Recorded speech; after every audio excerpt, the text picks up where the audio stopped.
Hello and welcome into our Thursday edition of the Computer America Show. It's our all Linux show tonight with Computer America correspondent and author Marcel Gagné is going to be joining us for both hours. Interesting topics as we modify and tweak and change the format slightly of our all Linux show. It's going to be an interesting program. So he'll be joining us momentarily. So in the meantime, if you have any questions or comments about Linux, this is the show for you to do it. And we look forward to hearing from you. So sit back, relax, enjoy the show, and we'll be starting in about a minute. 1 minute until showtime.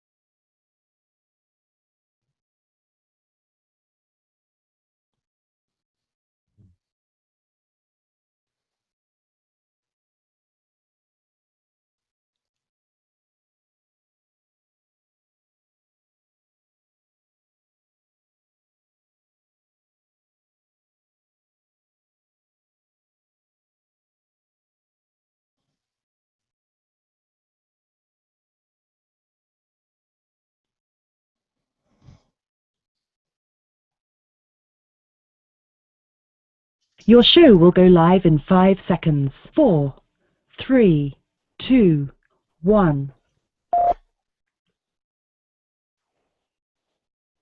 Broadcasting live, it's America's longest-running national radio talk show on computers, Computer America, hosted by national columnist Craig Crossman. Look for Craig's weekly column in your favorite newspaper. This show is being beamed nationwide at ComputerAmerica.com. Keep it here for technology news, computer products, guest interviews, and your phone calls. You're listening to Computer America. Hello and welcome into the Computer America Show. It's the nation's longest-running, nationally syndicated radio talk show on computers. Computer America is heard around the world and coast to coast. And I'm your host, Craig Crossman. And I'm your co-host, Ben. And it's our all Linux show tonight. Yes, we have it once a month. We dedicate the topic of the show entirely to the subject of Linux. I mean, it's the alternative operating system. There's more to life than just Windows and Mac. Linux is a third alternative. More and more people are using it these days. All the cool kids do it. All the cool kids actually do it. And it's not an alternative operating system. It is the operating system nowadays. Come on. All right. Well, that's our guest. I'm about to introduce. Yeah, exactly. He's jumping the gun. Okay, but you know. Oh, hey. sorry.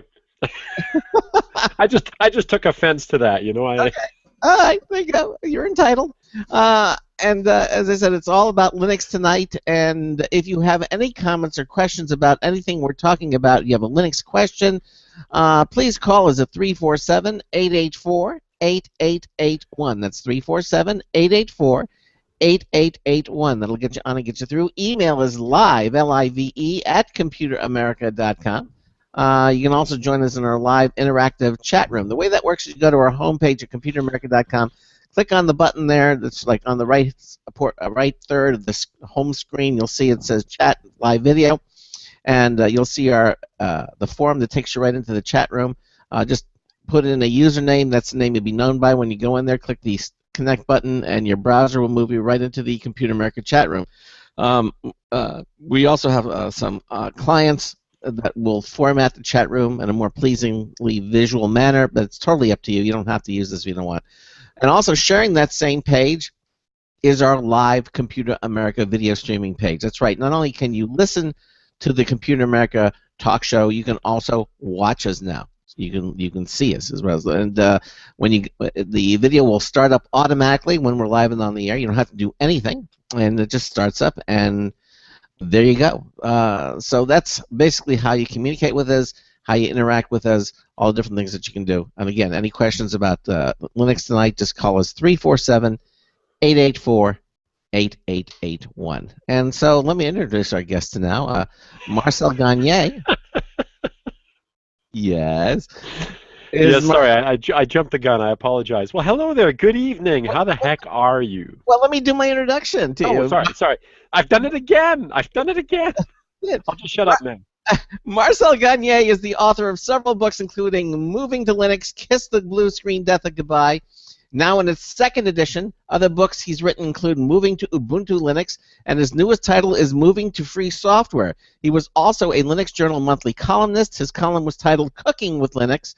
Marcel was also a regular columnist for Linux Magazine, and he was senior editor and columnist for Ubuntu Magazine and a number of other magazines as well. Please welcome author and columnist and now Computer America correspondent Marcel Gagné to the show. Marcel, welcome into Computer America. Well, thank you. Can I talk now? I'm allowed. Go for it. Well, we had this nice intro. We might as well use it. Well, it is. It's a very nice intro. Thank you very much. Yeah. Now, I always, what I do, usually with all my correspondents, I always afford them the opportunity to make suggestions about topics, and although we might, hit a particular topic, we always keep the phone lines open, but I always say, give us a topic for the show. But Marcel wanted to try something a little different and sort of set up a formula for our All Linux show. What do you have in mind? I sort of want to dance all over the place. I know it's kind of, it's cool. I mean, we can talk about, one specific type of application or one specific environment or one specific sort of thing, and I kind of like the idea of, I did that Linux Journal column, the Cooking with Linux column, right, obviously. Mm-hmm. And one of the things that I did in there, aside from the fact that I impersonated a French chef who had his own restaurant with an absolutely awesome wine cellar, I mean, like the best in the entire world, in fact. Aside from all that, I tended to like the whole concept of the menu. A little bit of this, a little bit of that, not quite a buffet, possibly something that holds it all together in some way, shape, or form. But basically, we do a little bit of this, we do a little bit of that. You don't just chew on steak for the entire meal. You've got your steak and some veggies, and a salad, and maybe you've got a nice French onion soup, to start things off with, and then you've got a nice like mango sorbet ice cream, to finish it off with, and so forth. So I kind of wanted to do something like that, So we'll do a little bit of game, we'll do a little bit of office stuff, we'll do a little bit of business, we'll do a little bit of home stuff, and I'll sort of, and we'll see if it works. I'll sort of dance around here and there, and tackle a few things, and also like some top news. You mean one from column A and two from column B, that kind of thing? That sort of thing. We're sticking with the food metaphor. Okay. All right. Well, so go on. Oh, and by the way, what kind of wine are you drinking there? That looks really good. It's actually Chardonnay. It's actually pretty simple. This is a basic Lindemans Chardonnay. It's bin 65 Lindemans. It's one of those consistently good wines that it's a nice dry Chardonnay, and it's not like the most awesome Chardonnay in the entire world, but of course it's not terribly expensive, which is kind of nice, and it's one of those things that you can sort of count on. So you open it up, and it's always going to it pretty much always delivers a nice respectable wine that's easy drinking, and there you go. Yeah, so tonight, last couple of times it was red wine. Tonight it's white wine tonight. So I know you like wines. I mean, have you ever watched movies about wine? What was the one that had about the 1972 Chateau Montelena? And the movie was about how they beat out the French wines, with California wines. That was the subject of the movie. That was like a documentary, but yeah. No, it wasn't a documentary. Oh. No, Christopher Pine starred in it. I didn't see it. I did see one that was a few years ago. That was kind of like a road trip, into California with a couple of buddies. One of them was a wine snob. I wish I could remember the name of the movie. Well, let me recommend. It's called Bottle Shock, and I'm sure you can see it on most of. It's called Bottle Shock, and it's got a great cast. Find out your local movie rental store. Yeah, or just VHS. Yeah, I think it might even be downloadable. Did you just say movie rental store? Like what century are you living in? He's from the past. What can I tell you? But he looks so young. No, but he just He just looks that way. He just looks young. He's not. No. I'm actually the oldest one here, so please, Jojen, continue. Shock and disbelief, massive amazement. It's anyway. You write it down. Bottle remember, Shock, yes. Bottle Shock. Yeah, I'm gonna answer, and after you watch it next month when you're back on, I'm kind of curious what you think of it because it's actually a very good movie. All right. All right, I look forward to it. Especially if you're into wines like you obviously are. Okay, so I'm also into Scotch. I love single malt Scotch. I don't know if there's a movie about that. I don't know if there is either. Do you remember the Edgar Allan Poe story, A Cask of Amontillado? No, I Yes. don't. Well, there's Cask of Monte Cristo and Cask of Amontillado. The other one, yeah. A Cask of Amontillado. It's a story of revenge. It's really quite nasty. Anyway, it's Edgar Allan Poe. Come on. But I remember. Do you remember there was a comic book series, Tales from the Crypt? Yes, Correct. of course. You're old enough to Yes. remember this. I remember that. Yes. No? Yes, Tales from the Crypt. Anyway, one of them was done as a sequel to A Cask of Amontillado, and there's this guy who gets, who's like the great grandson of the one who, wound up killing the guy in A Cask of Amontillado, and he gets pulled into the basement, into the wine cellar. And I remember as a kid reading this thing. You got to remember, I'm a kid, okay, like I'm 9 or 10 years old reading this thing, and the guy is sitting there clawing at the bricks, looking to see what's behind it, and there's this like old skeleton that reaches out through, and grabs the guy and so forth, and then seals him into it, and the skeleton is, when the guy wakes up, he finds that he's behind the wall, and the skeleton is sitting there busy building the wall, locking him inside it and so forth. It was wonderfully creepy. I just loved it, and it was years before I found out that Amontillado was actually a wine. See? Yeah. I'm tying this in. You thought I had Alzheimer's, but I actually knew where I was going. Well, I'm glad that you don't have Alzheimer's, and you do appreciate fine wines. Of course, the one I was thinking was the Count of Monte Cristo, which is also an excellent revenge. That is an awesome movie. I love those old swordplay type films and so Absolutely. forth. I actually saw the movie too, and I thought the movie was a good adaptation and had the guy who was in A Person of Interest. What's his name? The actor. He started that. I can't think of his name. Anyhow. All right, so let's. Okay, so yeah, let's talk Linux because we're talking about all these things at the moment. But hey, and people in the chat room are yes, I'm familiar with the story. Yeah, people in the chat room will tell us all these things, so we'll have all that in the chat room. If you can think about it, we're looking for titles of movies having to do with wine. Okay, good wine movies. I want the chat room filled with movies I can watch about wine before the night is out. All right. Besides Bottle Shock, I got Bottle Shock. I wrote that one down. All right. So I want to clear up something. At the beginning of the show, you talked about the idea that Linux was the alternative operating system. Okay, I beg to differ. Linux used to be the alternative operating system. Linux is, as some of you out there know, but I want to clarify for people who might not know it out there. Linux is now the single most popular operating system in the entire world. All right? There's more Linux out there than Windows can ever hope to have out there. All the supercomputers that exist in the world that make all those wonderful Hollywood blockbusters like the Avengers and so forth, those things are all Linux clusters that generate all those films. All those TV sets that you got at home, the smart TV sets, and let's not talk about the Samsung set that listens in on what you're talking, on your bedroom talk, while you're watching television and so forth. Let's not talk about that. It doesn't. Yeah. Let's not talk about that. But nevertheless, all those televisions, they run Linux operating systems and so forth. Your little smart watches, the Apple iWatch obviously probably runs, some kind of, open source software as well. The Pebble Watch runs open source software. Your thermostat runs Linux. Embedded Linux is all over the place. Chromebooks run Linux. Linux is often the kernel that pre-boots a lot of things.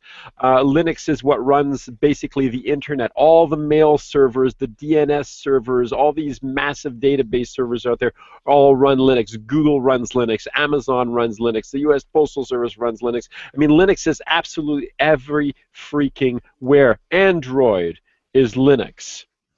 And Android smartphones and tablets are everywhere all over the world. The fact of the matter is, Linux is so incredibly popular that you don't even know that it's the most popular operating system in the world because it's kind of invisible. It's everywhere you turn and everywhere you look.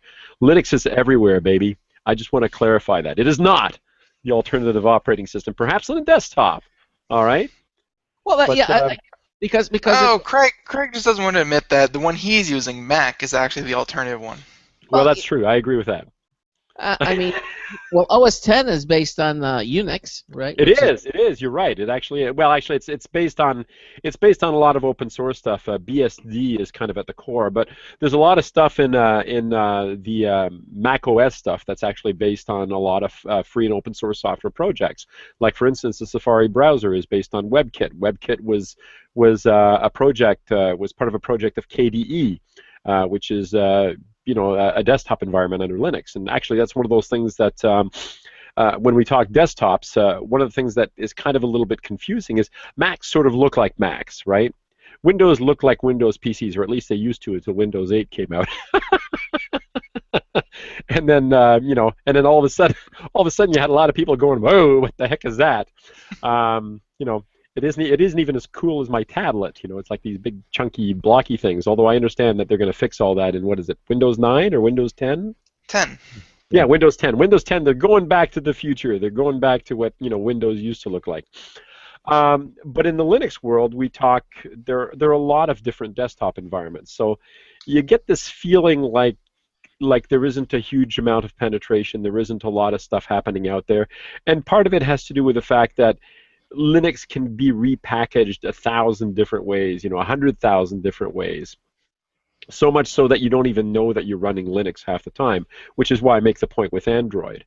How do you know that that's what you're running? It's got a cool name. It's called Android. It's got this little green guy, that represents the operating system. It's kind of hard to know that that's actually what you're running. But if you've got a PC at home and you want to try the full experience and so forth, there are a lot of Linux distributions out there that make that kind of easy. And of course, there are some big ones, and each one of them tends to focus on a particular look and feel, what's called the desktop environment. And maybe that's where I'll touch off on the desktop before I go, and wander in other places and so forth. The biggest ones out there, for somebody out there who wants to, dip their finger in, check out Linux Mint. Linux Mint is a nice, friendly Linux operating system. It's got all the codecs and all the, all the drivers and all the things that a person coming from the Windows world might want to try. And you burn yourself a CD, or in this case, nowadays a DVD, you boot up off of it, and all of a sudden you're running Linux, and you don't have to do anything to your PC. So you can get the experience. You can find out what you've been missing. Yeah. I thank you. I stand corrected. I mean, you're absolutely correct. I mean, I think most people think of Windows as being the juggernaut because it's used so much in business environments, and so many things are written for Windows. I mean, why do people think that Windows is still the biggest main player? Well, I mean, it's what they're used to seeing when they go to the office. I mean, it's on their desktop in the office. I mean, let's face it. I mean, Windows is not tiny. Windows is the big player on the desktop. But increasingly, even in Windows, even when you boot into your Windows PC and so forth, half the time what you do is you log into a browser, and you go out on the internet and you take advantage of something that's sitting out there. Like you'll fire up Chrome. I mean, even in the Windows world, I think more people are running Chrome as their browser than they are Internet Explorer nowadays. Yeah. And what do? They go on Gmail, or they go, or they use some kind of an online tool to do what they want to do. So yeah, sure, they're running Linux on the desktop, or sorry, they're running Windows on the desktop, but they're not necessarily doing anything in Windows, or most of what they do is probably not in Windows. That's why mobile devices are such a big deal nowadays, because increasingly, and I hate to say it because obviously I'm a Linux guy, but increasingly I don't think the desktop matters all that much. Well, is that because so many things are going into the cloud? Is that? Yes, but increasingly our mobile devices, are incredibly powerful. I mean, we've got tablets that have more horsepower in them than like I've got holding up my little tablet here, and there's they've got more horsepower than PCs did just a few years ago. There are some amazing full-featured apps that run on these things. So yeah, you connect to the cloud. You've got your documents sitting over on Dropbox or on Google Drive, for instance. So you can access them from anything. It doesn't have to be a Windows PC. It could be a Mac. It could be your tablet. This month, in fact, or maybe last month, I should say. It's been the last 2-3 weeks anyway. Microsoft announced that Microsoft Office is now available for Android. Yes. Okay. I mean, like, we used to joke about the idea that you'll never see the day when Microsoft Office will run on Linux. Well, it kind of does now. It's actually happened. But it's on a version of Linux that people don't really think about. Don't think about as Linux because it's been branded in a way that doesn't sound like it's Linux. There are big name distributions out there like Ubuntu, and of course even there are fragments: Ubuntu, Lubuntu, Kubuntu, depending on the desktop environment that you're running and so forth. This Linux Mint is a popular desktop environment, and then there's a whole pile of this Fedora. There's Red Hat. I mean, these are you want to talk juggernauts. Red Hat in the enterprise is a monster. I mean, Red Hat servers are everywhere, including the its brothers Fedora and CentOS. But well, they're successful because big corporations, if they need tech support, they need a number to call or something. And of course, Linux, if it's free, they can't. But if you get a distribution backed by a company like Red Hat, then of course they can get the tech support that they need because that's what they're paying for. Because they're actually buying that distribution of Linux. Correct? Well, in that particular case, yes, you're right. But it doesn't really matter what. I mean, they're not buying Linux because they're going to get support. They're buying Red Hat Linux because they're going to get support rather. Yes. Yeah. So and because these big companies, they just can't. They don't have time to let's play or tinker. They need if something goes wrong. They need somebody to know what's wrong and fix it as fast as they can. So when they pay the bit money to Red Hat for that Linux distribution, they're also buying the whatever support packages that are available for those. And that you know what's funny about that, Craig? Think about this for a second. I mean, think about your Windows shop of old, okay? I mean, I don't really care what they're running, but let's think about your Windows shop of old. They've all bought, licenses from Microsoft, right? So they've all spent the money. They've got support contracts, perhaps, whatever. But what do? They've got in-house staff, or they farm out their support to a third-party player, like IBM, for instance. Okay, so my wife works at a large company where IBM is their support network. Okay, they've got Windows PCs all over the place, but IBM is their support network. So if something goes wrong, or if you need to have a new PC imaged or deployed or something like that, who do you call? You call IBM. You don't call Microsoft. Despite the fact that that's what's on the PCs and that's what you paid for. Microsoft has nothing to do with this. They're not the ones doing the work.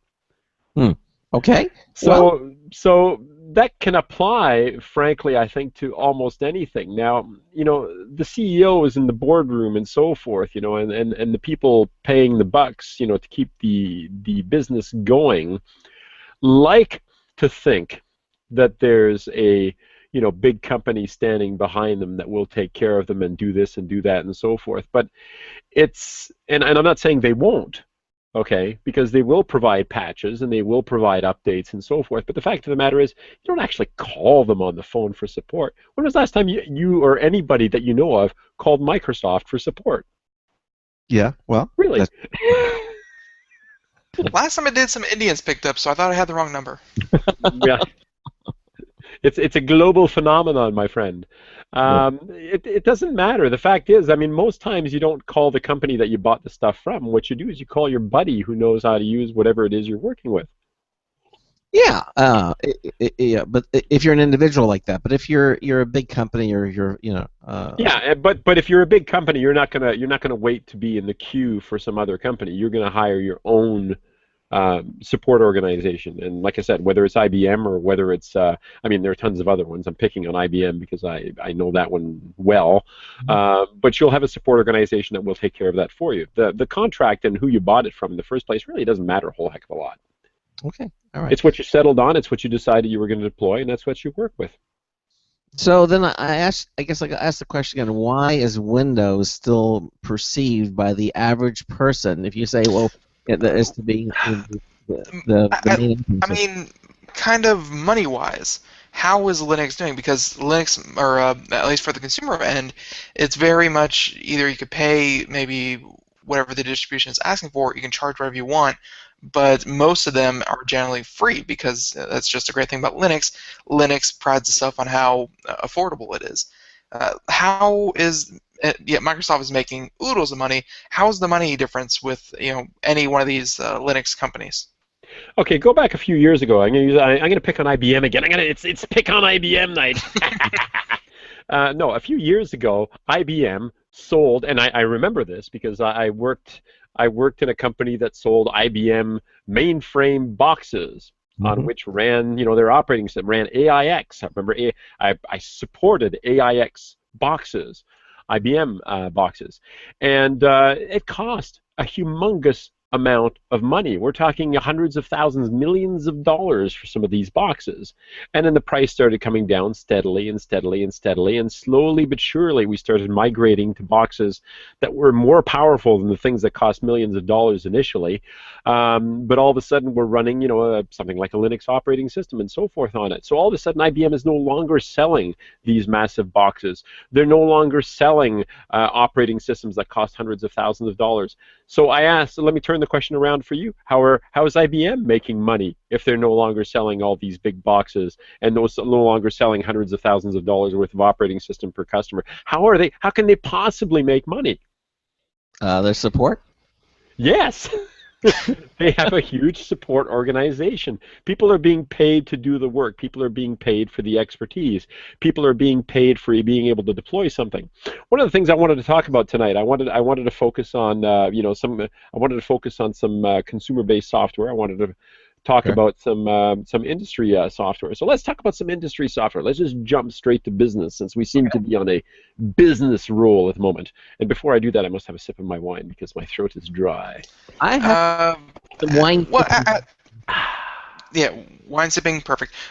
One of the questions I had though before we really get into it, if anyone wanted to go check out Linux, how would one find a distribution? Let's say they've never used Linux before. Like, is there a central website that people use with maybe like a forum they can talk to people, or is it just Googling Mint OS and finding their homepage and downloading? Like, is there a central place that most Linux users like? No, no. I mean, it's like anything else. Is there a let me again? I'm gonna. My thing tonight is I'm gonna turn the question back around to you. Is there a central place where you go to find out about where you're gonna run if you want to run Windows on your PC? No, you don't. You go to the store, or if you want to learn something about how to run Windows on your PC, you're not gonna call Microsoft or anything like that. You're gonna go on the web. You're gonna do Google searches, whatever. Um, the perfect opportunity, of course, is to talk to me or to talk to your friends who happen to run Linux. You say, "Hey, what should I run?" For a lot of people, I tell them, I say, "Go ahead, try Linux Mint." I'm a huge KDE fan. I talk about desktop environments. In other words, how you interact with your computer. Okay, I mean that's what desktop environments are all about in the Linux world. There's the GNOME environment. There's Unity, which runs on the Ubuntu. Unity is the standard Ubuntu distribution. There's KDE Plasma. There's Cinnamon. There's Mate.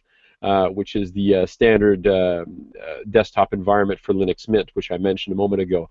On Kubuntu, there's KDE moving increasingly over to Project Neon Plasma 5, which is the latest version of KDE Plasma. There are lots of different things out there. There's LXDE for some of the older PCs that don't have quite the oomph, but you still want to run something modern and that modern on your PC that will run the latest software for you. LXDE is a great environment, but again, it's like, what are you going to find that runs that? Well, there are lots of distributions that run that. So what you do is you talk to people, you ask around and so forth, you do a few searches maybe, or you go for the biggies, you go for Fedora, you go for, SUSE, SUSE, Fedora, Red Hat, those would tend to be sort of business oriented. If you want to go more home oriented, you're probably talking things like Linux Mint, like Ubuntu or Kubuntu.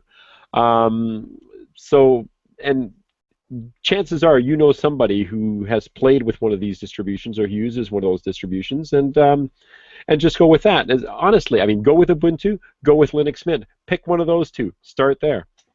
You know, you can't go wrong. And the fact is, once you start playing with it, you realize that, and this is something people forget about, but a long time ago, computers were fun, okay? Craig, remember when you started this show? Yes. Computers were fun. You dipped your fingers into the water. You wrote batch files that created menus so you could launch programs. You remember those days? Remember the way back when? People actually did fun things with computers. What do we do with computers nowadays? You know, we surf the web, we write email, we watch YouTube videos. Come on, is this really what it's all about now?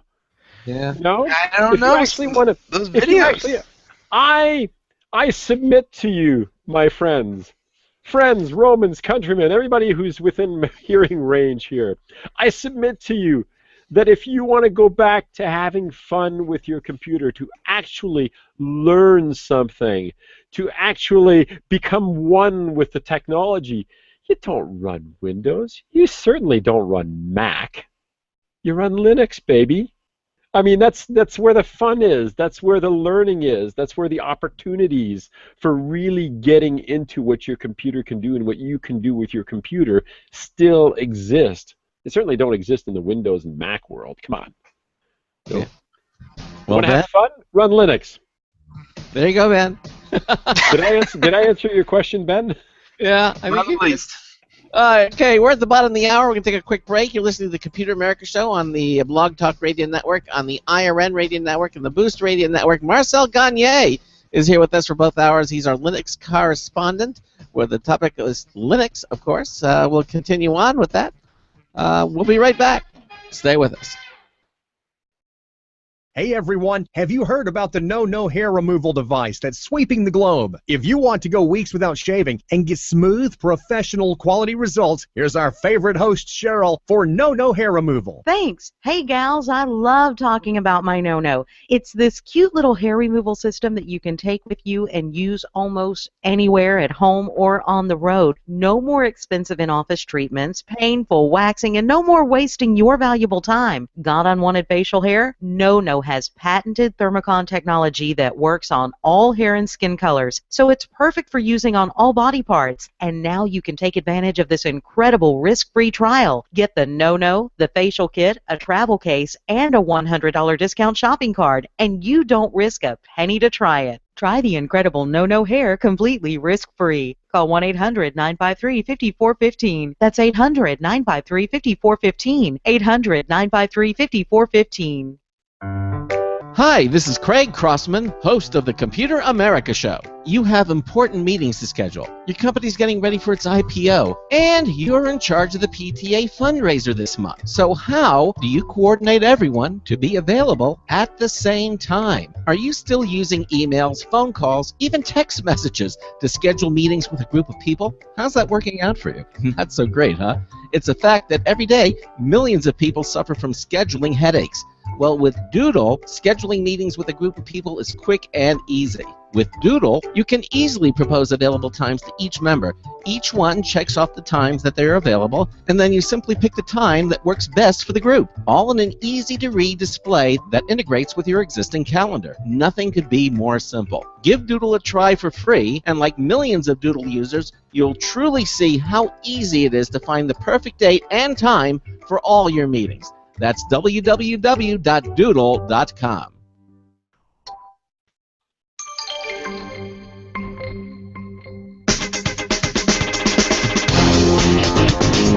Hey, has anybody told you that you're beautiful? Oh, it's Marty Winston with a News Tips Bulletin Review for Computer America. This time, the first alert, Bark Genie. If you have a dog in your workspace and uncontrolled barking is a repeated distraction, you understand why we got this in for review. The Bark Genie from First Alert is a mini Pavlov box that listens for barks and emits an ultrasonic beep when it hears one. With a 9-volt square battery for power, there's no outlet tether, and it's lightweight. It means it can go on a tabletop, a shelf, hang from a doorknob, or be wherever the barking tends to happen. A test mode responds with an audible beep. In its 3 operating modes, short, medium, and long range, the ultrasonic beep is something dogs can hear, but not you or me. Our test subject was a megalomaniacal male Jack Russell named Buddy, whose barking almost immediately calmed down but was not deterred when responding to bark-appropriate stimuli like people at the door.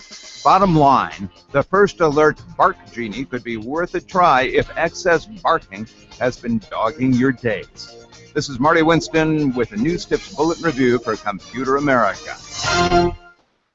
Welcome back to the Computer America Show.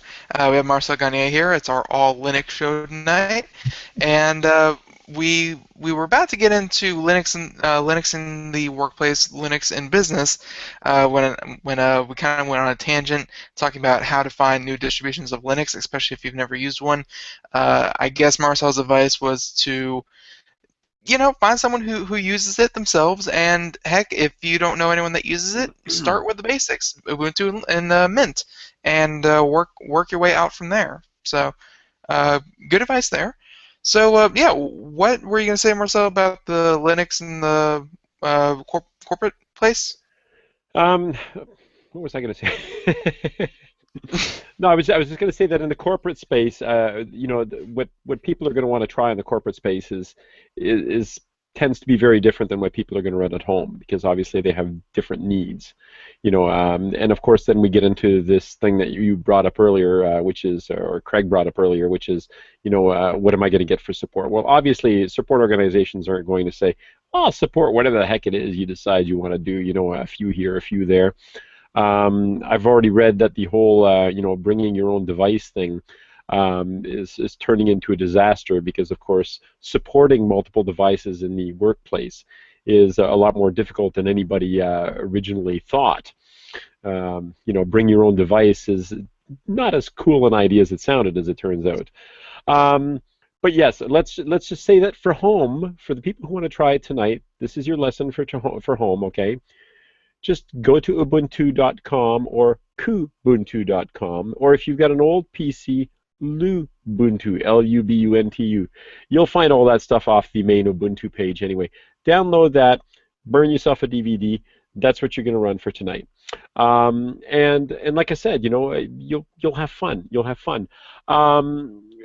Before I touch on the business thing, I just want to point out something else when I was talking about the whole fun thing. Because you can go out, once you've actually started playing with some of these things, if you actually do get into it, and I'm talking about playing as opposed to just working, okay? I'm talking about having fun as opposed to just surfing the web and watching videos and so forth. You get to actually, you'll actually try different things. I know it's crazy, but I rebuild my PC probably 3 or 4 times a year, okay? Huh.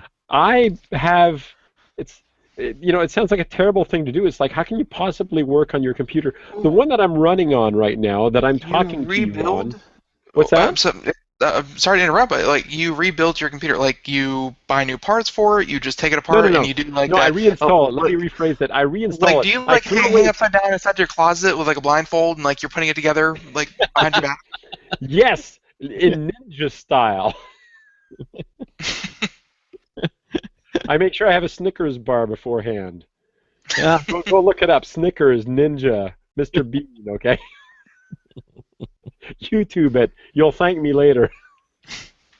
But no, I have a PC that is running perfectly well, and yet, after 3 or 4 months, I go, I'm bored.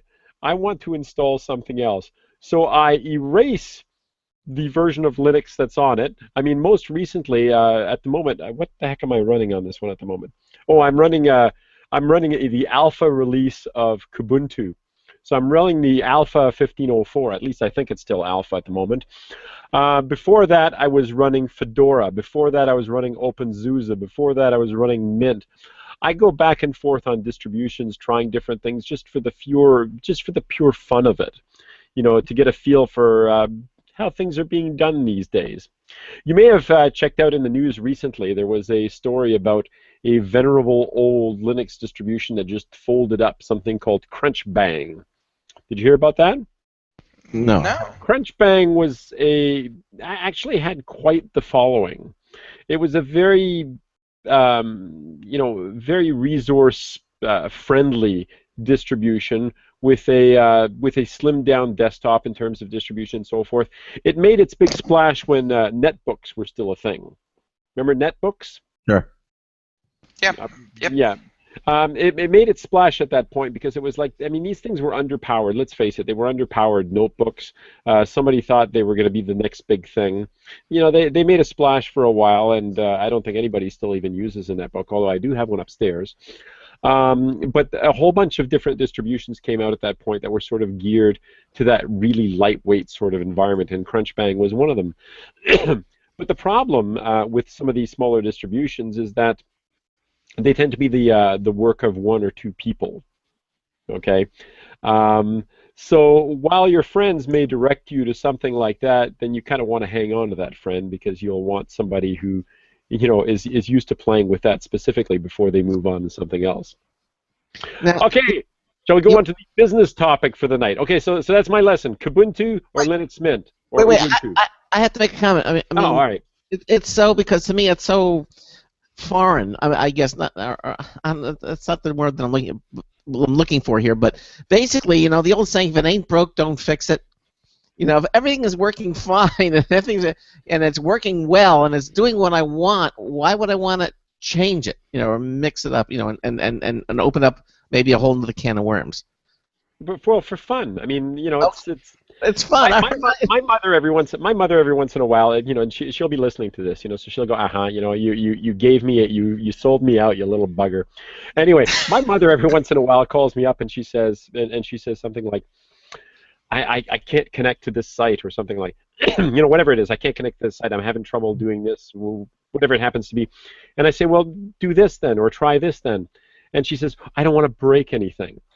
And, you know, at which point I utter my, you know, one of my very worn lines now, which is, don't worry about it. It's just a toy. You know? I mean, let's face it, if you're at home, all right, if you're in the office and you need this particular computer to do your job on a day-to-day basis, this is how you make your money. You have to be able to take the calls that are coming in because you're dealing with you know, whoever it is in the main office or something like that. You're going to have a video conference this afternoon. In fact, you're going to have a video conference this morning, this afternoon, shortly afternoon. You're going to be talking to somebody else in a chat window and so forth. You don't want to mess with that, okay? And in fact, most companies are not going to let you mess with that. You see, that's where I'm coming from, because the computer that I'm using, I use to run my business. This is how you do. Yes, exactly. You do, okay? Yes. But I'm not sure that you are representative of the people who listen to your show. Possibly. Okay? You know, I mean, what would you say? Would you say that most of the people who listen to the show are home users, or are they business users? We have a mix. We have a wide variety. Home users. One says home users, one says mix. we have home. I think even though yes, we do have like a lot of people who run businesses from their computer. They may work from home or something like that. Mm-hmm. Even they probably have their own work computer and home computer. And if we just want to talk about home computers, we could probably do that. Exactly, you could, and that's because people want to play with their machines. What do? They want to find out, okay, well, what's the latest chat client? You know, how do I get connected to this sort of thing? How do I do this? How do I do that? And so forth. And they want to know all that stuff because they want to fart around. You know, am I allowed to say fart on the air? They want to fart around. They want to have fun. They want to play. Okay. So why would you do something like that if it's not broken? Well, why would you install a piece of software? Okay. Just because your friends are running a particular piece of software. That piece of software might break your PC. You know, there might be like a malware in it, like Lenovo distributing PCs. Did you read that in the news, by the way? Yeah, we read about, you know, hard drives having malware on them. You know, from the fact. No, the hard drives did, and then Lenovo said they were putting like malware code inside the operating system. They don't. You know, to them it's not malware. What they did, and see, if you took your Lenovo PC and you erased Windows and you ran Linux on it, you wouldn't have any of these problems. Here's the thing. They shipped out PCs that had adware, which sat in the browser. And the adware was there, obviously, you know, to sell you stuff. But the problem is, and this is why it's such a big deal, and this is why it becomes malware as opposed to just adware, is it breaks HTTPS. So it sits in between your browser and the secure connection to other websites that you visit. I know it sounds like I'm going off topic here, but I'm trying to point out one of the dangers of this mainstream stuff that just works. It sits in between you and the website. So you're on your banking site, and instead of your banking's encrypted security channel that you think you're using, Lenovo's adware/malware is intercepting everything that you're doing with your bank in plain text. This is a formula for major, major disaster. Okay? This is extremely dangerous. It's extremely awful. If you and everybody else was willing to, take the chance and, and take their PC's life into their own hands, so to speak, by running something like Linux, there's less chance of that happening because you're in control of what is living on your PC as opposed to, what somebody is putting on it at the factory. But even all that aside, why would you do it? Well, this is a brand new PC out of the factory. Is it broke? Yeah, actually it is. So, right. So perhaps we should fix it. Yeah, I had heard something really simple. Like I really didn't go into much detail, but it sounded like they put the adware on there, and I know this isn't really. This is more, what's in the news right now than is Linux oriented. But I know that. Yes, they put it on there, but the real problem wasn't just the adware, like you point out, but also that they gave it its own certificate and its own, like, this is okay to run on this computer. And as soon as it became public, malware writers, people who code and make malware, know that they can use that certificate and they can put in whatever they want, and the computer will just say, okay, that's fine. And that's just it. You're giving yourself another security hole. I think we're dreaming if we think that that it became a problem when it became public. I think we're living a serious, a seriously deluded dream at that point, because if it was known somewhere out there, there isn't just one person that was going, oh my God, I've got a certificate that's being shared between, the 500,000 PCs that we just sold, and they're all exactly the same, and they're intercepting stuff.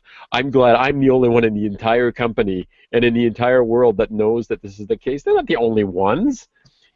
By the time it becomes a known problem for the public, and by the time everybody gets upset about it, there's already an issue, okay?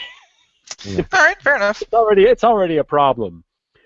Oh, no, it was a problem as soon as they started, doing deceptive business practices.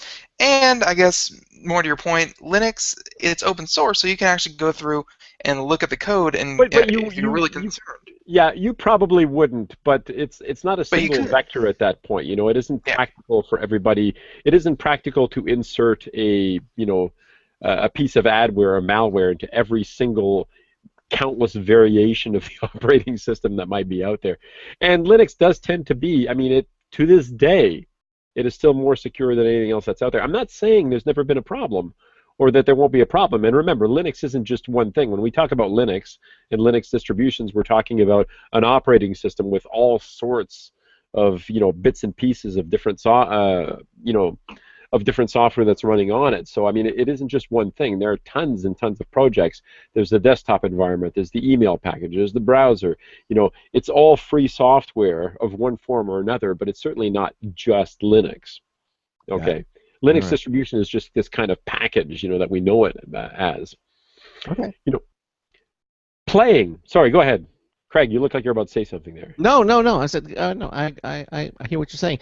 I want to let you get on to, because I know you have a number of points, and I did, yes. Time is moving on, so go ahead. Go ahead. All right, news stuff that's kind of fun. Okay, I just wanted to cover some news tips, because it was one of those things that was I used to have a lot of fun with, was just covering the news and so forth. Crunchbang, obviously a Linux distribution that had a big followers, sort of folded up, but the person who was doing it just he was only one person, but as happens in the Linux world, because there are a whole bunch of people out there that really love this thing and got attached to it and so forth, the project has been forked, and now there's something out there called Crunchbang++, or something like that, sort of like C and C++, Yep. Get it? So all of a sudden, distribution disappears, and then somebody else, if it was loved, if there were enough people that were using it, it's going to get picked up, and somebody else is going to carry the torch. So that's the crunch bang thing. Right. Linux kernel development. Do you have any idea how many people work on Linux kernel development? 16. 5,000. A little over 5,000. Okay.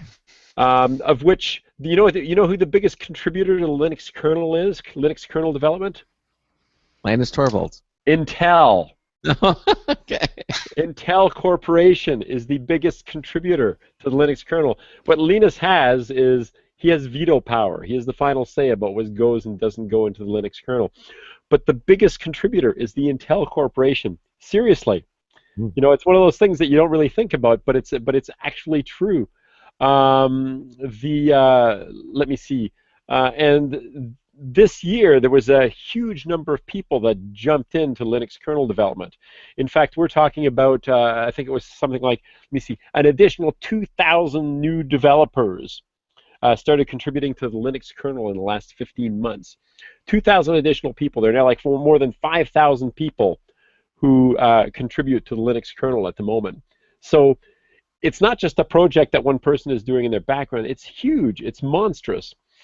Other news stories. The Linux kernel is there was somebody saying that it's heading toward the big 4.0, Linux 4.0. So there is actually a lot happening in terms of development at the moment.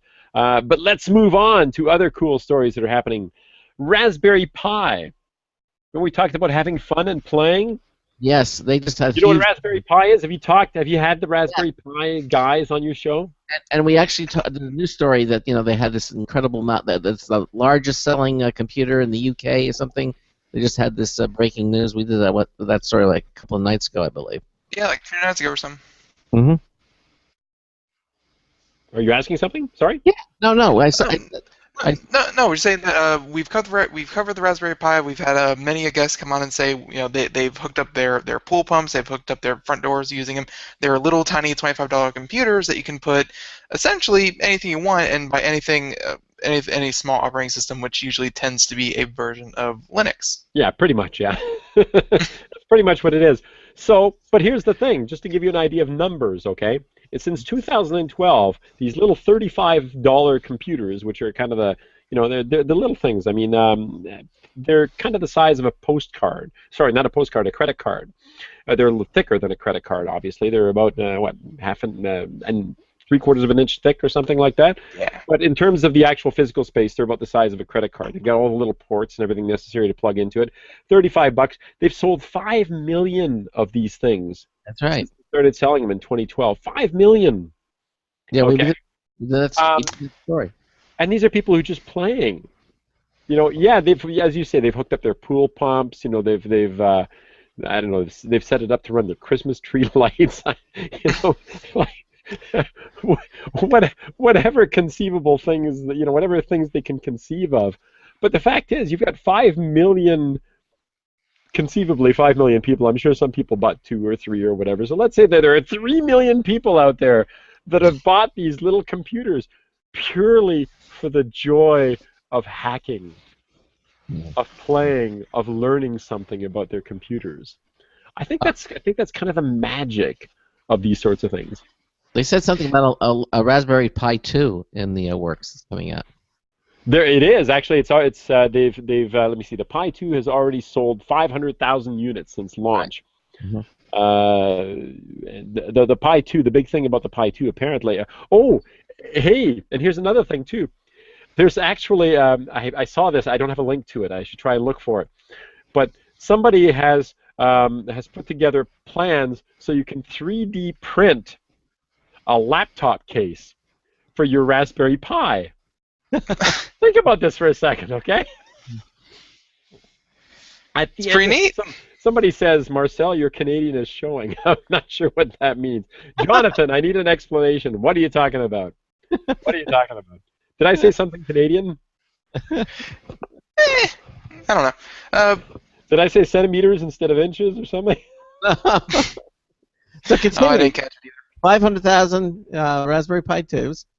Right, exactly. So, and at the end of this year, at the end of this year, all this stuff is kind of, open APIs, open technologies. This is kind of the heart of not just Linux. I mean, Linux is the kernel, but the whole Linux operating system, the whole free software movement, and so forth. It's not just about getting something free. Okay, in fact, getting something free is almost inconsequential. It's about the freedom to be able to get at the guts of the operating system, of the hardware even, of all those things. There's an Ubuntu phone that's coming out. It's sold out right away. I mean, you can't even get your hands on one. But there's an Ubuntu phone, and the whole point is it's open source hardware, software, everything. The Raspberry Pi. It's like if you got a Pebble watch, it uses open source software as well. It's open technology. Everything about it there's nothing hidden. This is how it works. This is how all the bits and pieces work. This is how you write software for it. It's all the APIs, all the the communication systems, everything having to do with it is open, and there are so many of these little projects out there that are like that. So it's not just about free; it's about the freedom to play, to innovate, to try things out, and I think that's kind of what's exciting. So.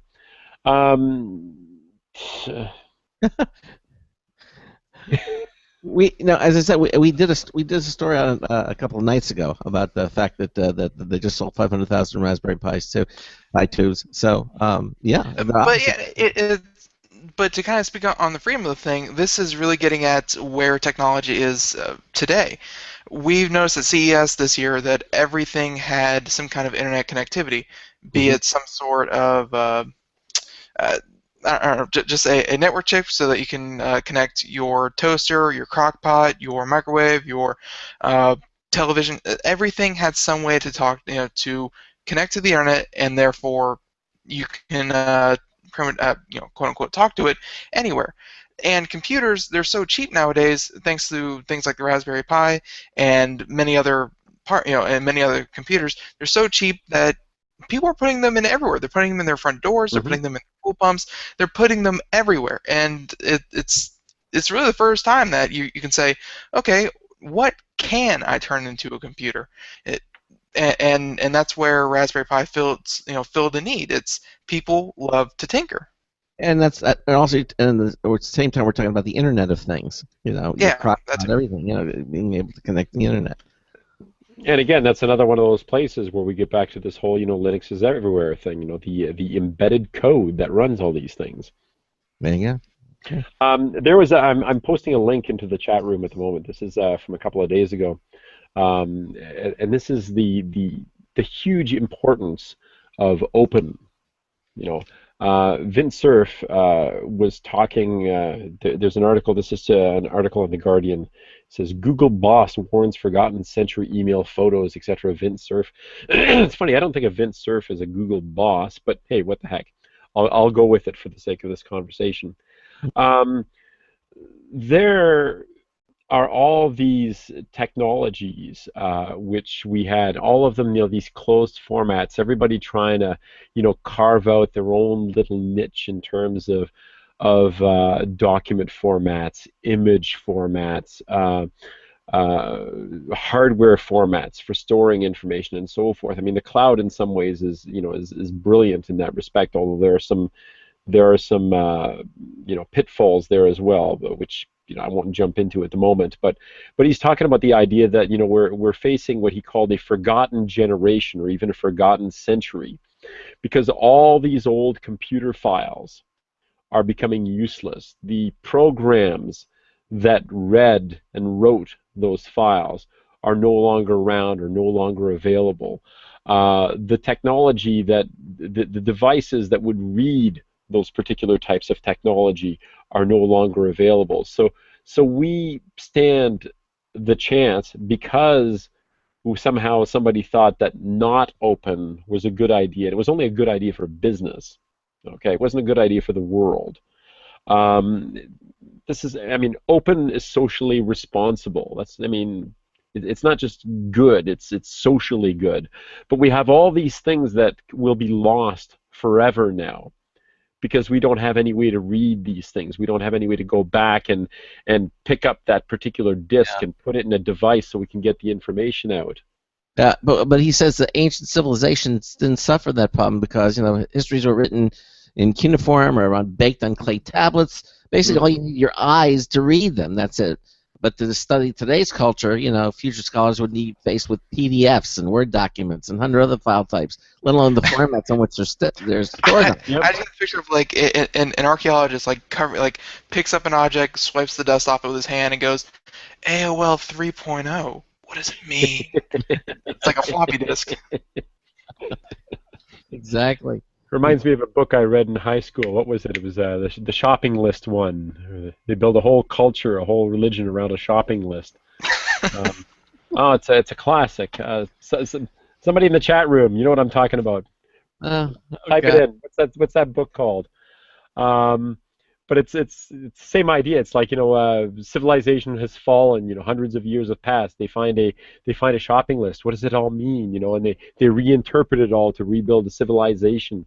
A religion around it and so forth. No, it is fascinating concept. Yeah, exactly. Hey, listen, we're at the top of the first hour. Time flies when you're having fun. But we certainly want to continue on. I know that you got a couple of books. I want to talk about games. I want to talk about specific FOSS projects that we should use, that sort of thing. So yes. And also you got a new book out too. I have a new ebook. Yes. Yes. So these are some things we're going to be talking about coming up in the hour. We're going to break just for a short moment, and then we'll continue on. If you're listening to the Computer America Show on the Blog Talk Radio Network, on the IRN Radio Network, and on the Boost Radio Network. Marcel Gagné is our correspondent, our Linux correspondent. It's all about the subject of Linux on our All Linux show here on the Thursday edition of the Computer America program. We're going to take a quick break just for a moment, and then we're going to start hour 2 of the Computer America show. Don't go anywhere. Broadcasting live. It's the only national radio talk show on computers to air every weeknight. Computer America. Hosted by national columnist Craig Crossman. The first hour's behind us, but there's still more of tech news, tech talk, and your phone calls. We're being beamed nationwide at ComputerAmerica.com. You got computer problems? Bring them on. You're listening to Computer America. Computers run the world, and we run computers. Call us or send us an email to live@computeramerica.com. Hello and welcome into hour 2 of the nation's longest running, nationally syndicated radio talk show on computers. This is the Computer America Show, and I'm your host, Craig Crossman. And I'm your co-host, Ben. And we continue on with the wild and crazy and frantic. I'm not crazy and frantic. No, I'm talking about the subject of Linux. I thought I had 5 minutes. Yeah, no, we don't have that. No, not at the bottom of the hour. No, top of the hour, top. Top of the hour. And of course, we've been talking about all kinds of things having to do with Linux. And of course, if you have a comment, question, suggestion, give us a call 347-884-8881. I'll get you on and get you through. Our chat room is open from our homepage at ComputerAmerica.com. Just click on the chat button. And you can watch the live Computer America video streaming page. You can watch Marcel drinking his wine, and we'll continue on with the topics. I know you wanted to get into games, and so yes, a canonical for Leibowitz, just for because we were saying that's the book that I was talking about with the shopping list. Canonical for Leibowitz. Okay. All right. So we have that out of the way. All right. So game I wanted to talk about. I just wanted to mention a game for today.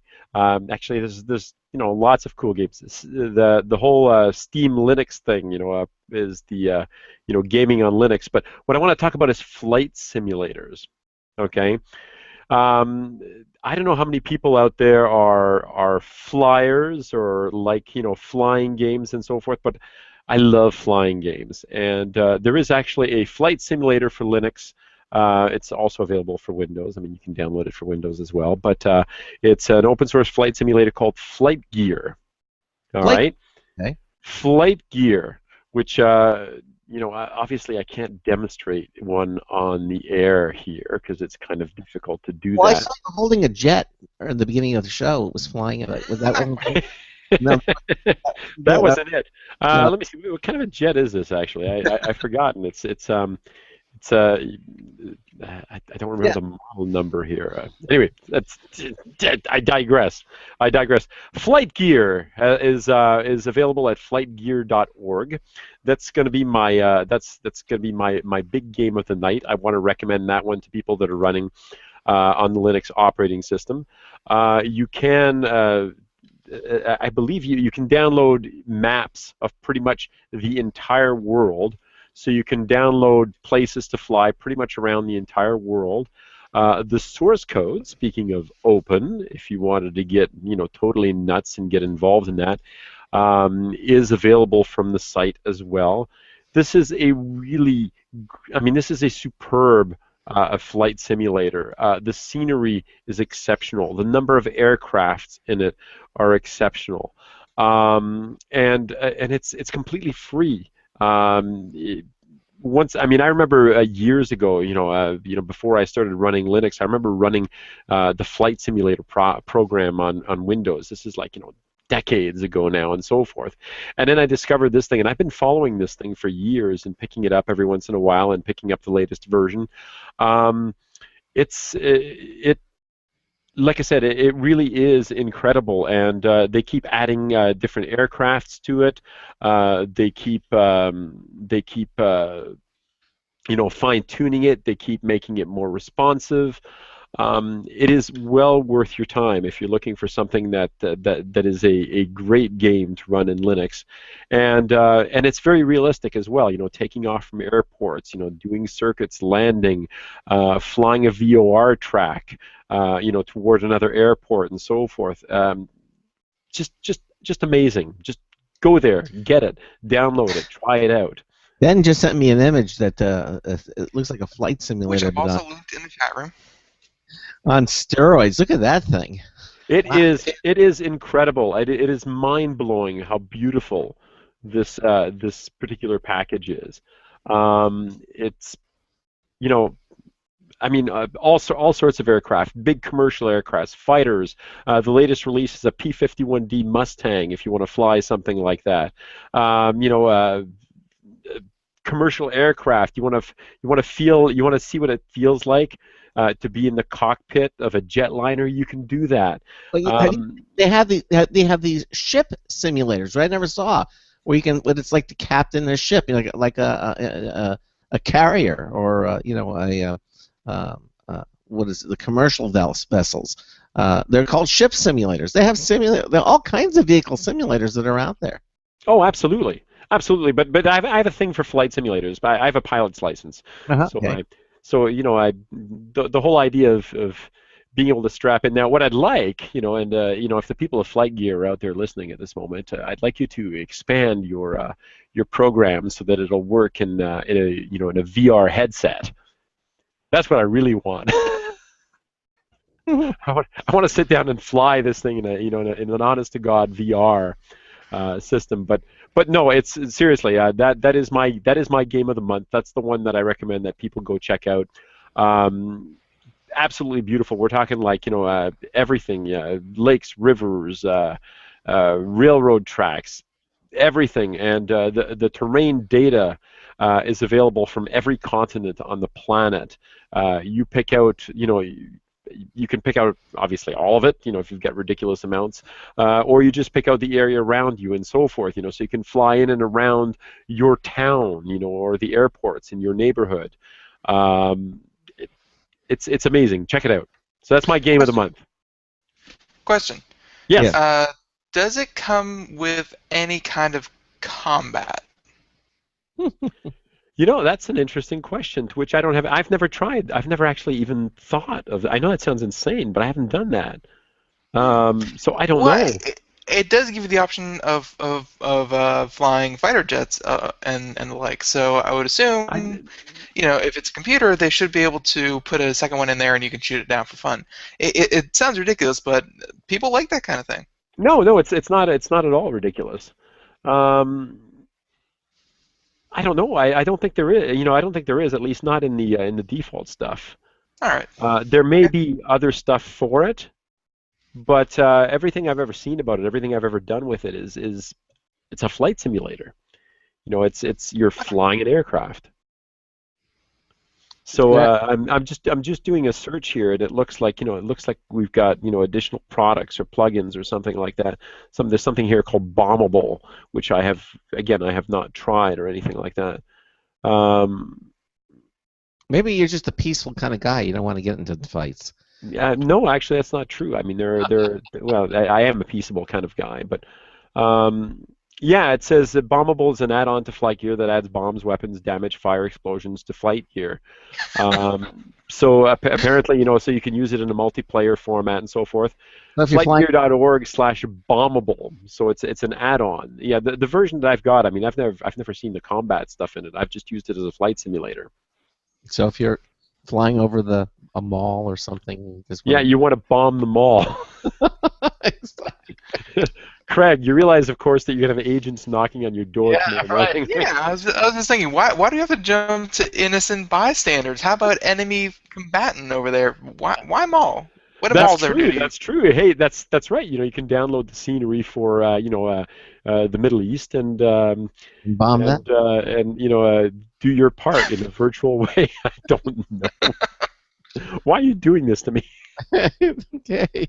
Well, he's the one. Ben's the one that brought up the combat. So. And I'd do it again too. Yeah.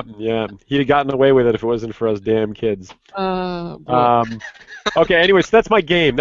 So and the reason I like it is because it's a game that really shows off what you can do, on your Linux desktop. The idea that you've got cheesy little games that don't do it. No, you can go the whole shebang. You can go bleeding edge. About as good a flight simulator as you can get next to actually going to an airport and doing flight training. And that's actually one of the big things about flight gear. It's been that way from the beginning. I don't know if it's FAA certified, but they were working a few years ago to get it FAA certified. That's how accurate the development on this particular flight simulator is. There's something that if you could actually get into a plane and fly it from what you learned. Yeah, well, the reality is obviously different. I have to say that every time I pick up a new flight simulator, a different type of flight simulator, it takes me a while to get used to it, and I dare say that I would have an easier time getting into a real aircraft than like a real new aircraft and picking up a new flight simulator each time. They all have their own little quirks. Yeah. Wow. All right. Well. So anyway, that's your suggestion for games. That's my game for the day. Now, my do something worthwhile, as though playing isn't really worthwhile. My do something worthwhile thing goes to the ebook that I was mentioning. Yes. Now, I have just finished this thing today on my site tomorrow. If you go to cookingwithlinux.com sometime afternoon tomorrow, it will be available as a free download. You will be able to pick it up for your Kindle or your Kobo, so it'll either be an EPUB or in Mobi format as well. Perhaps I'll make a PDF version as well for the people who would prefer to do it that way. There already is an ebook there on both marcelgagné.com and cookingwithlinux.com of LibreOffice Writer. So it's an introduction to LibreOffice Writer. It's completely free. You can download it now. Okay. And tomorrow, like I said, after about the lunch hour, I'm sure I won't have time to do it tonight, but after the lunch hour tomorrow, you'll be able to pick up the LibreOffice Calc introduction. Yeah. LibreOffice, of course, is probably the most popular at the moment. One time it would have been OpenOffice, but LibreOffice is essentially a drop-in replacement, if you will, or a drop-in alternative to Microsoft Office. Mm-hmm. It is what I have over the years. It and its precursor, OpenOffice, is what I've done. I've done all my books and all my articles and so forth on. Those are the word processors, Office suites that I've been using over the years. And like I said, these are full-featured suites, equivalent to what you'd spend hundreds of dollars on otherwise, and they are completely free and open-source projects. So if you want a nice introduction, I dare say, you can go and download my free ebook from my website. There you go. Okay. free of charge. Mm-hmm. Now, something from the desktop. Well, that would be kind of the something from the desktop as well. Excuse me. All right. Sorry, I've got the frog in my throat, and I didn't have a chance to refill my wine glass. This is terrible. This is terrible. All right. Well, let's talk about something from the server world. Yes. We're going to talk about the Colab. Yeah, Colab actually, Kolab. There are, as I said, as I mentioned earlier, like the internet basically runs on Linux, and if you're running a business somewhere and you've got and I'm talking anywhere from medium size to a huge business for that matter, and you've got either spare servers floating about or you're okay with getting something from, I mentioned Linode last time I was on here, or one of the other hosting systems, you can have your own collaboration email system. And there are a lot of projects out there. Now, the reason I'm pointing to, or I'm paying special attention to Colab, which you can check out at colab.org. There's also a company now. There's a company behind Colab as well. So you can go to colab.com, but colab.org is the community. Okay, so it's the free, open source, community-driven, community-supported version. It's a full Office suite, email package, calendaring, shared calendar system, document management system, basically, everything that you need, to schedule meetings, to do things, and so forth. The desktop client for this, the standard desktop client for this, is the KDE client Contact, Kontact, of which the email package is called Kmail. Now, the reason I want to mention Colab is one of those projects that's been is continually being developed, continually being updated, and there's a large company behind it. But part of the development was funded by the German military. And the reason I meant and I'm serious, and they did this because they were looking to develop a free open source collaboration system, email collaboration system, that was highly, highly secure. Okay, so this is a system that you could deploy in your organization. It's actually incredibly lightweight, as in it's not really massively resource intensive. In my company, I actually have. I'm a computer consultant. I work for a number of different clients. I provide a couple of different email servers. One of them actually runs on something called Zimbra, which you may or may not already be familiar with. Zimbra is the big beautiful package. It's actually an open source package. It's run by a company, and they do have some closed source extensions and so forth to it, and they provide support and service in the same way that the Colab company does as well.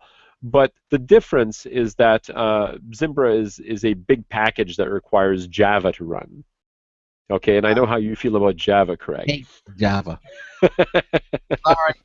This is reflexive now, Craig. Yeah, am I being a little ambivalent about that? Let me restate that. I hate Java. I'm sorry. Okay. But it's a nice package, but it uses Java to run the web client. Okay, and of course, because of that, it's a bit of a pig. All right. Whereas Colab, word for it. Whereas Colab is not resource intensive, and I've had the pleasure of actually setting up a couple of Colab servers recently for private clients who quite literally wanted a private email system.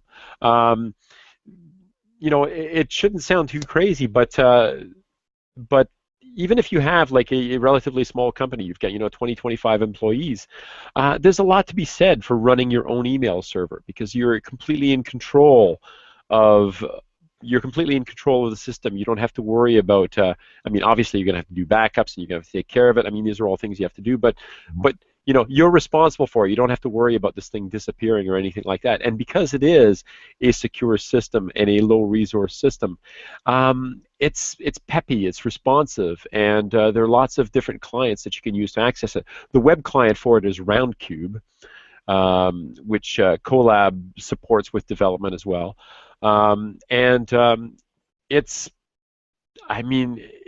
It's one of those email clients that's been around for a long, long time, and it's well supported. That's my business recommendation for the night is consider the possibility of running your own email server. You know, instead of relying on something like Gmail or relying on, goodness help us, Outlook or something like that. Run your own server, your own domain, and so forth, and consider checking out Colab. Weren't you talking last month about running your own server for something else too? What was it you? Oh, that was Minecraft. I run a Minecraft server for my kids. Minecraft server. Yeah, you're running a lot of your own servers because Linux. You can do that. How many servers are you running? You mean for my own personal stuff or for clients? Yeah. You're talking just for me? Yeah. Oh, just for me. Basically 3, maybe 4. Okay. Not counting the ones I've got in my office here. I mean, I've got a couple of NAS servers in my office, but that's kind of cheating because my NASs are commercial NASs. I've got a Buffalo NAS which runs Linux. But you're saying if you run your own server, the whole point of that is that you're in control. Mm-hmm. Nobody else. That's right. So okay. Well. That's right, and you can assign whatever security you want to it and so forth. I mean, maybe you don't want to farm out your corporate communications to another company. Maybe you don't want to put it in the hands of, of whoever.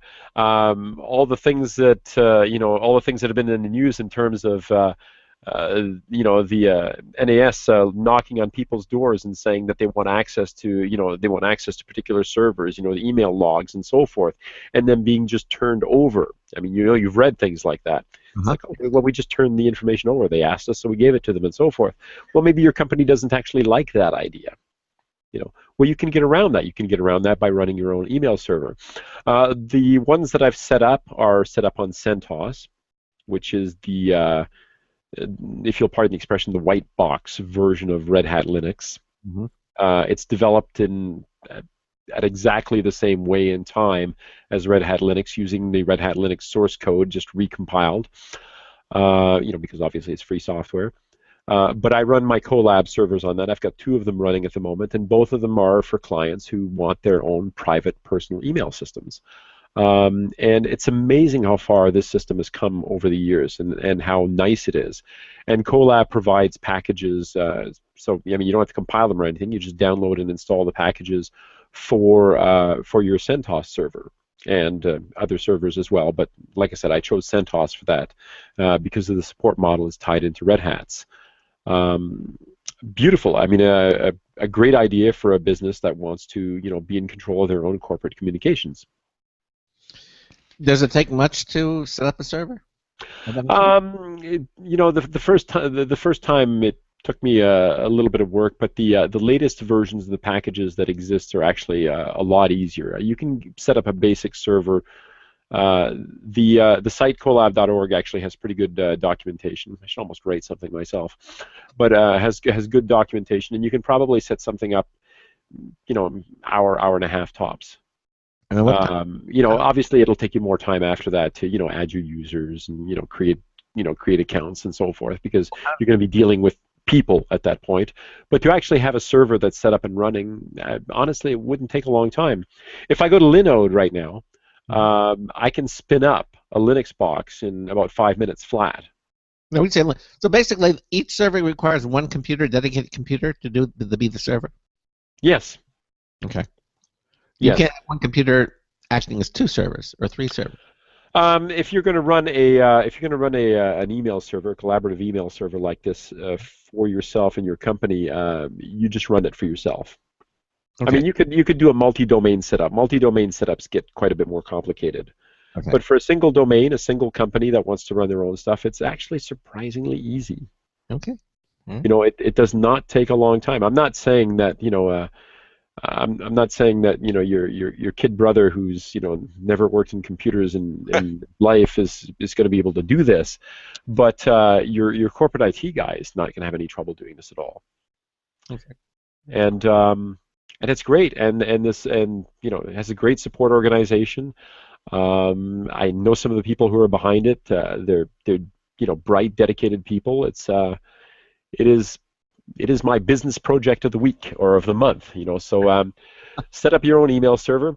Way back when, a million years ago, when I first started out as a computer consultant, it was kind of a novel idea to run an email server. And it's the sort of thing that I started providing for people back then, and it was a big deal. It was people got very excited about the idea that they could have their own email servers. And then at some point we got into the idea of just farming it out to other people. We got into the Gmail thing and Outlook and Hotmail and stuff like that. But nothing beats being in charge of your own communication if you're running a business. Now, Fort in the chat room says he has a file server, and that he set up, and he says it's easier to use than Gmail for email. Why would he say that? Mine is a file server. Hmm. Mine is a file server. I'm not sure really. As in just like a file server. Probably just a way to share documents with himself in files and things like that.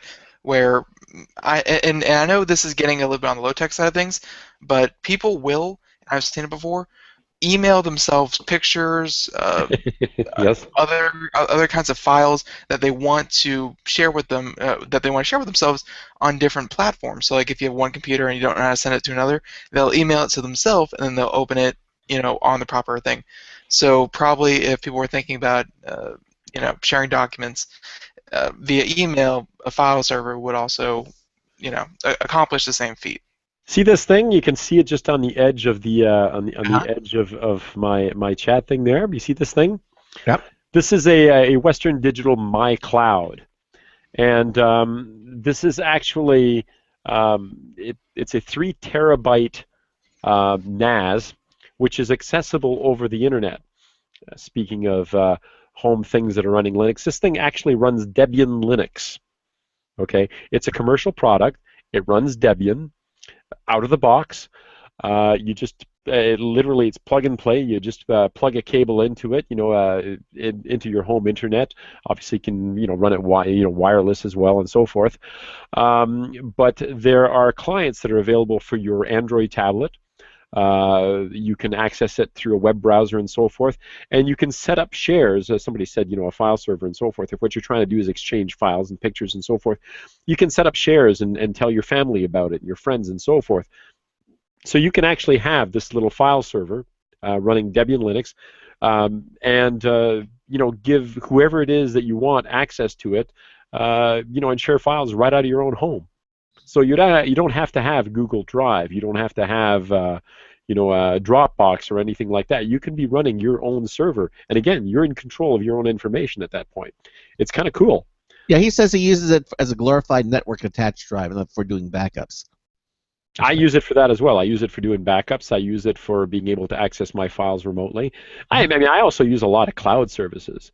I also use it to stream videos and music in my house. So I've got all my digital music and all my, all the kids' shows are sitting on this drive, and it's has a DLNA server built into it, so that I can play stuff from my my Roku and my PS3. And it has 3 terabytes of information, which has 3 terabytes. Exactly. And it's these things are cheap now. Yeah, I know. Can you imagine? You can get a 3 or 4 terabyte drive now for about $100. It boggles the mind. It used to be priced per megabyte. Now it's I think we're way past that now. It's priced per gigabyte at this point. We're living in a terabyte era now. Oh, absolutely. When I bought this thing, this 3 terabyte one, I'm trying to remember what it cost, but I think it was like $249. $250 for 3 terabyte network drive. And the Western Digital client that makes it accessible over the internet is actually really nice and easy to use. I've got a couple of clients who have them now to do their backups, and I have access to theirs from here. They'll leave me files, to take a look at, pictures or things that they want me to work on and so forth, and I can access them from any device in the house. It's really kind of cool, actually.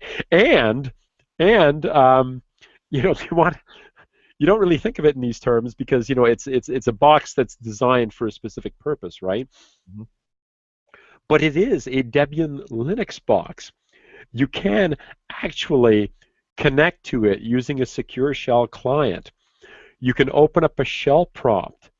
and install software on it and do anything that you would do with another Linux box. So, in some ways, if you wanted to buy yourself a Linux system with ridiculous amounts of storage, you could just get one of these things. Yeah, and you're done. Yeah, exactly. It's amazing, really, when you stop to think about it. So listen, we're coming to the last half hour of the show, and I think if we can just shift gears a little bit here and talk about some Linux tips and tricks, maybe some rumors, some Linux trivia. I think that would be a nice way to round out the show. Unless you have any some other idea that you'd like to do, Marcel. No, I think that would be fun. I'm happy to take this wherever we go, but yes, I think we could do that. Okay, all right. Anyhow, we're listening to the Computer America show on the Blog Talk Radio Network, the Boost Radio Network, and the IRN Radio Network. I just want to take a quick moment here to promote our Computer America contests. We're running out of time here. If you head over to our homepage under the Interact pull-down menu and you'll see Enter Contest, you'll see our Logitech contest. That ends Friday, the February 27th. That's next Friday, a week from tomorrow. It ends at 12 midnight Eastern Time. Okay. You have 3 wonderful prizes. You have an opportunity to gain the Logitech HD Webcam C310, that at $50. The G400S optical gaming mouse from Logitech, $60 value, or the Logitech X300 mobile wireless stereo speaker, about at $70. You get to pick the color too if you win. The entry form to enter it is right on the same page. Just enter in the info, click the submit button, and you're done. You don't have to worry about email anymore. We just take the registration right there. It's all private. Give your information to no one. It's completely free. Just enter in all of our contests. We've got our show reminder winner of the week coming up tomorrow night for the Logitech T650 glass touchpad, wireless touchpad. All those contests are happening now. Enter in all of them. You'll have a lot of fun doing so, and who knows, you might win something really, really nice. Okay, you're listening to the Computer America show. We're going to take another break. We got a news tips bulletin review from Marty Winston coming up also after the commercial messages, and then we're back with Marcel Gagné for some interesting Linux tips and tricks. We'll be right back. Stay with us.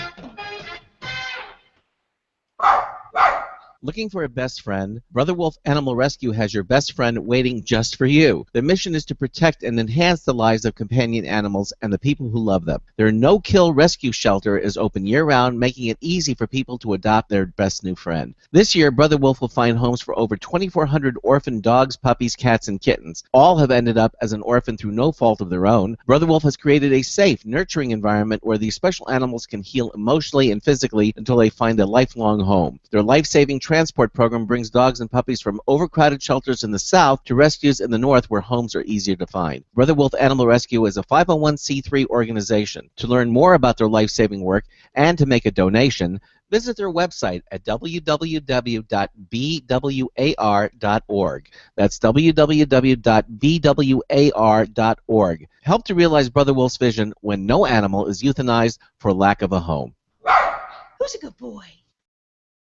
Don't complain about your cable bill going up and up and up. Do something about it. Grab a pencil and jot down this special number. 1-866-663-MY-TV. The more cable TV rates go up, the better digital satellite TV looks. So, disable the cable and get more of your favorite channels in 100% digital quality for less money. Call 1-866-663-MY-TV right now to sign up for packages starting as low as $19.99 and up to 4 rooms. And there's no equipment to buy. That includes your free HD TV upgrade, your free DVR upgrade, and your free professional installation. And the best part, the pristine digital picture and sound. Call 1-866-663-MY-TV. So, what are you waiting for? Pull out your major credit or debit card. Call 1-866-663-MY-TV. 1-866-663-MY-TV. Disable the cable, cut costs, and get more. Call 1-866-663-MY-TV. 1-866-663-MY-TV.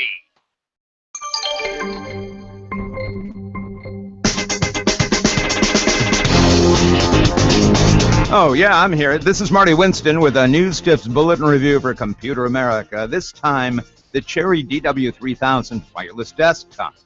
Cherry is a generations-old high-quality brand for switches and microswitches, and from time to time, like now, for end-user PC keyboards. Their new DW3000 wireless desktop set has a stubby USB dongle as its wireless link, a very nimble 3-button laser mouse, and a full-size keyboard with so sensuous a feel that your fingertips may feel betrayed if you ever leave it. Alkaline cells in the keyboard and the mouse provide power. The mouse has an on-off switch to husband runtime.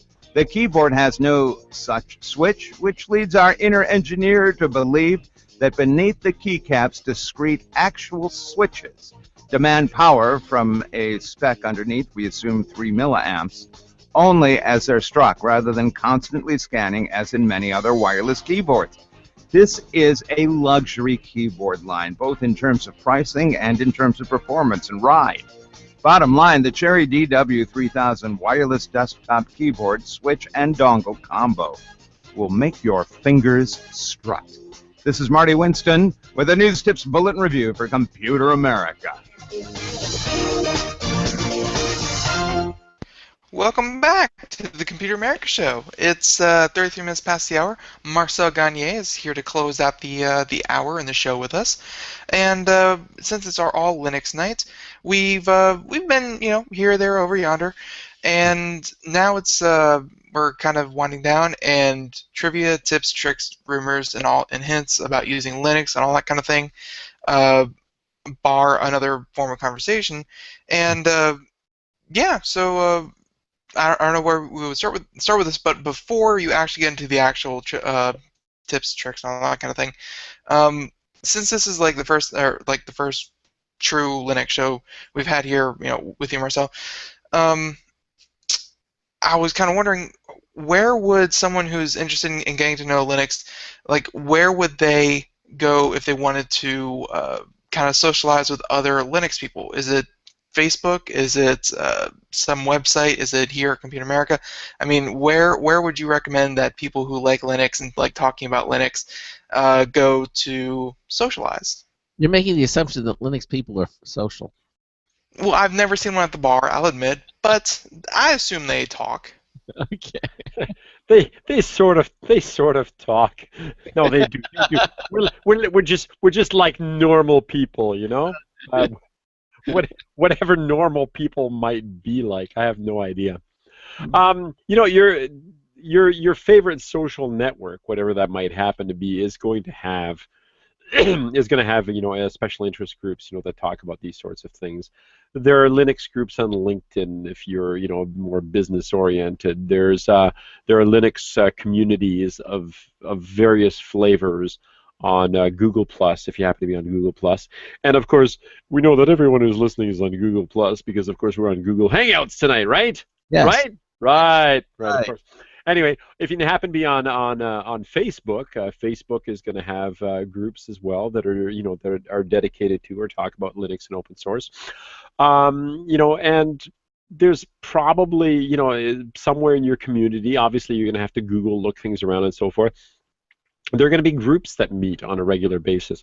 I've met some really cool people at Linux user groups over the years. Some of them are old, if you'll pardon the expression, old Unix user groups that sort of transmogrified into Linux user groups.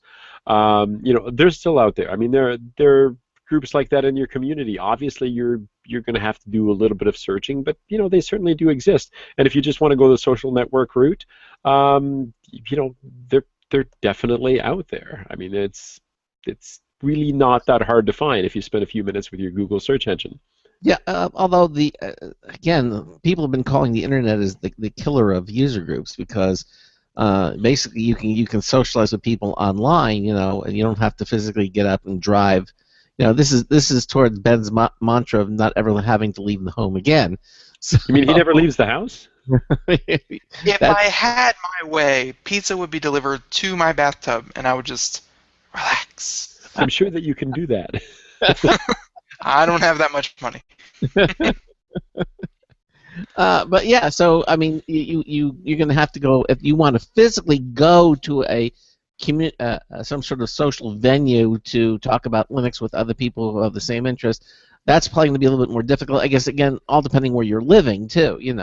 that's certainly gonna affect it. But you can certainly use the computer to at least find those groups and see if there's anything like that in your area.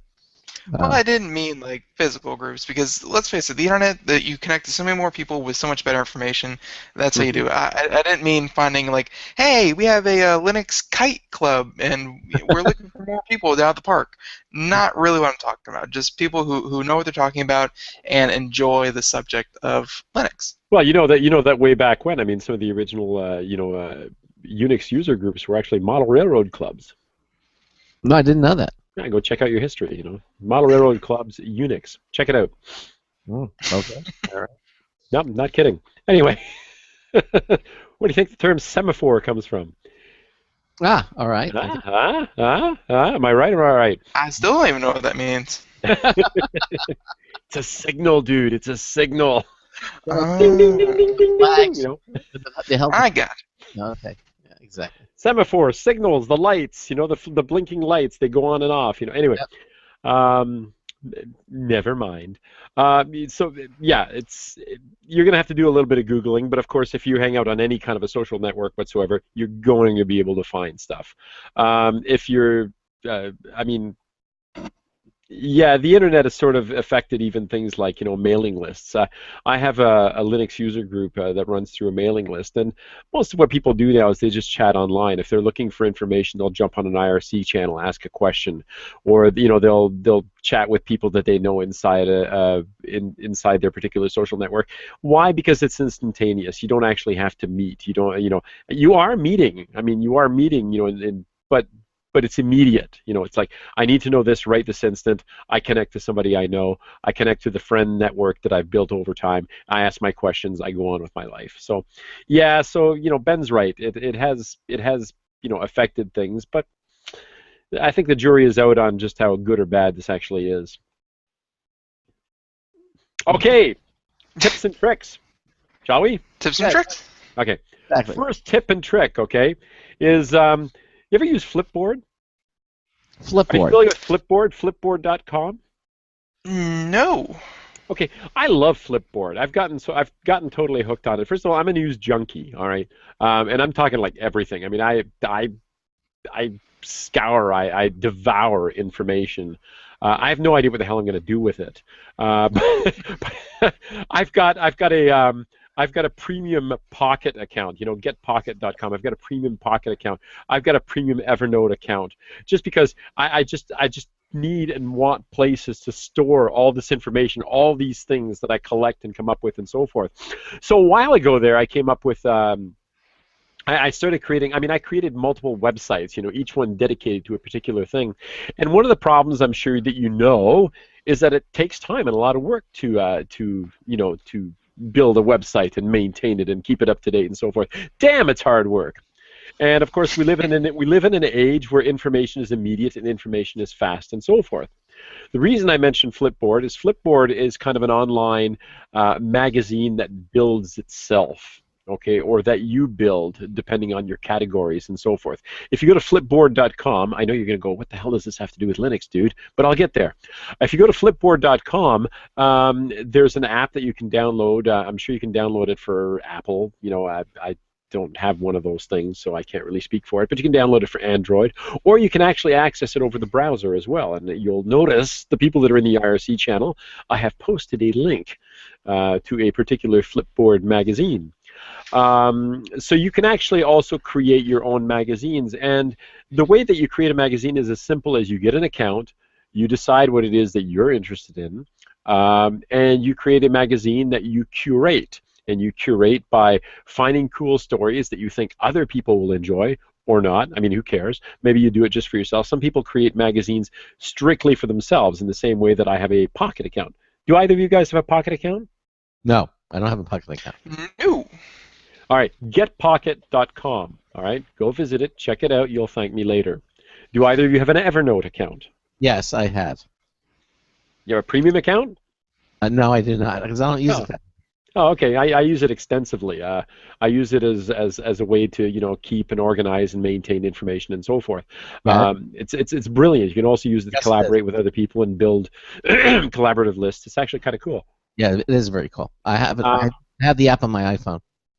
So anyway, Pocket is actually Pocket was originally called Read It Later, and the idea was that you visit a site, you find a story that's really cool, and you don't have time to check it out right now, so you just click on a little icon or a little what do they call them? You know, those little what's the word for them? Those little add-on things that that you put in your browser that you just touch on. So you just touch on it, and it basically sucks up the story for you.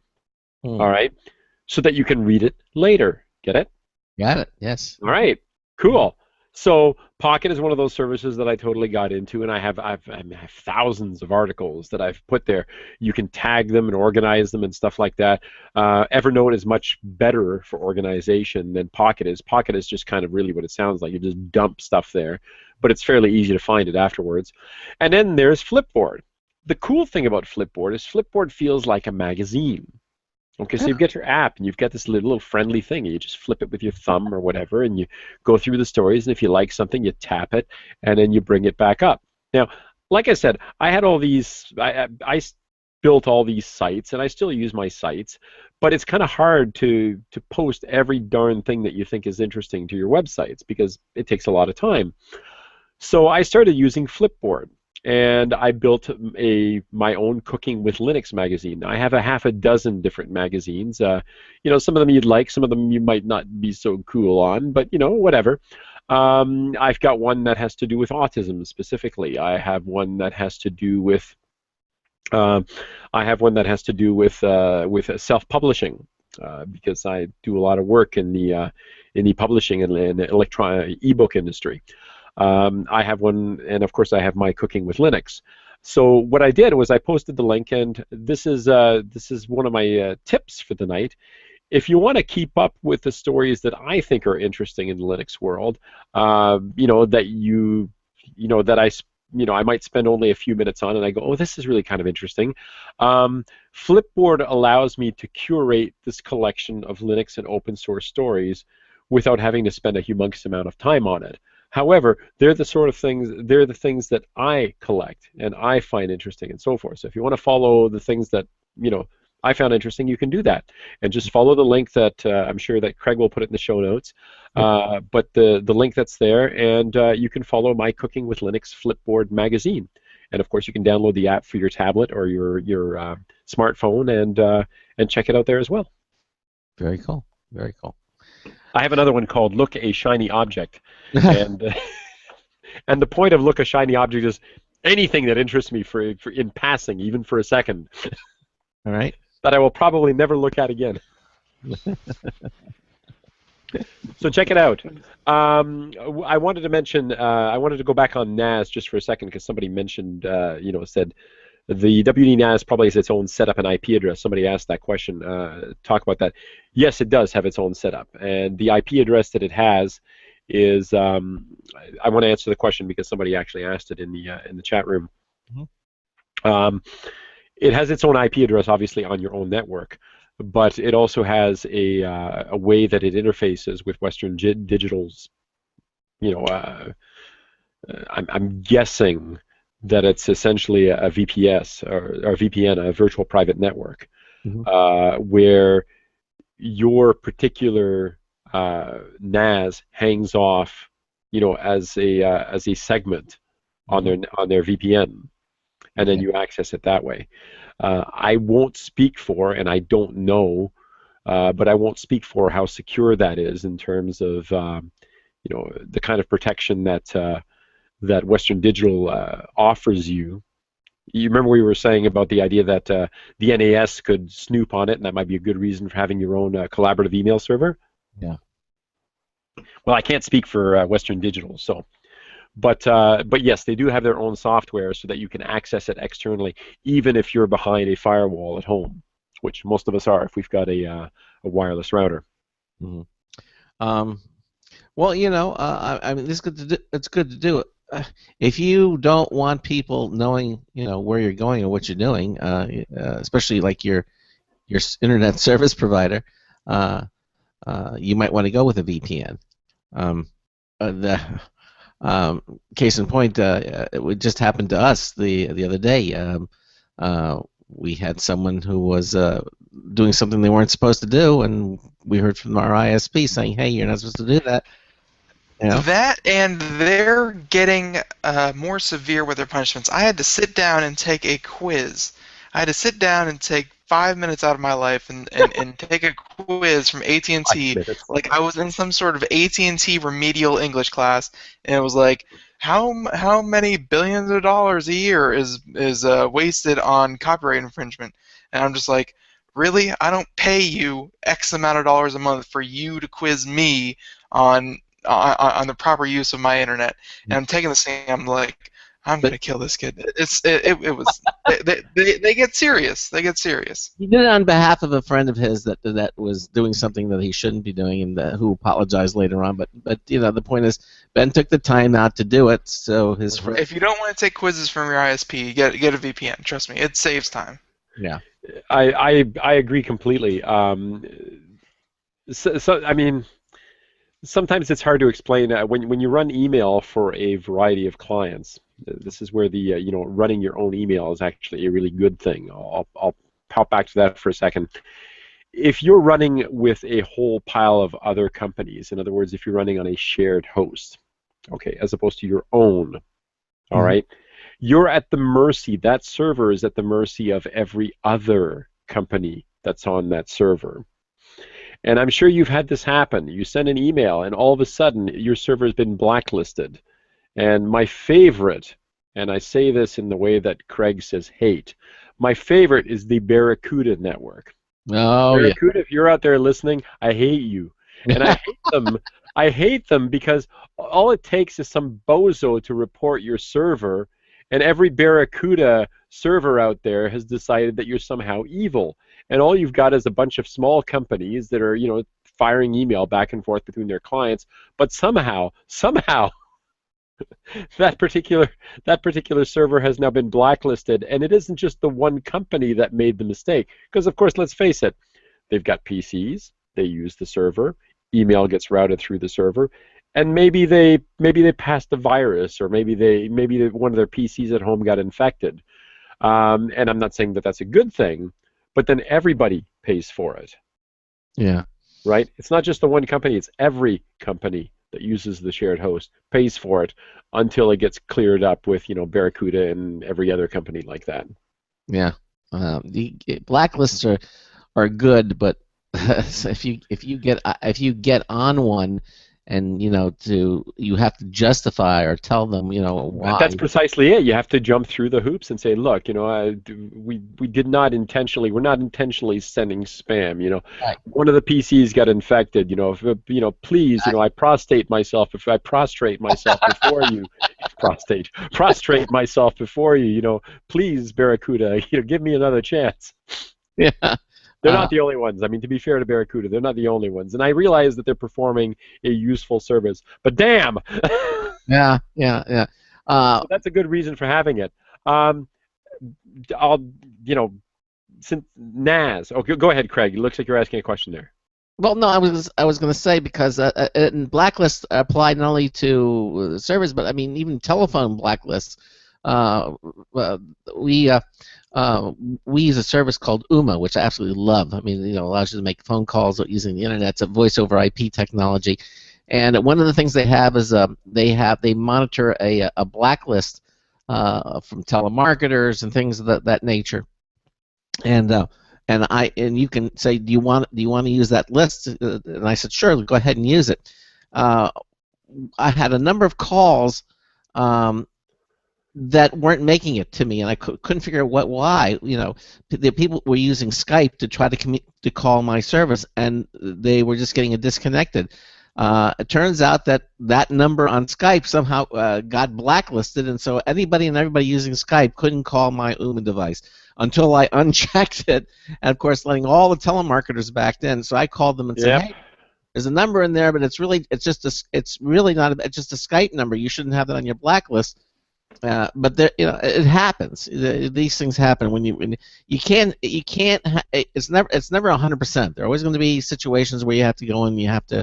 It's either that or just open the floodgates. You know.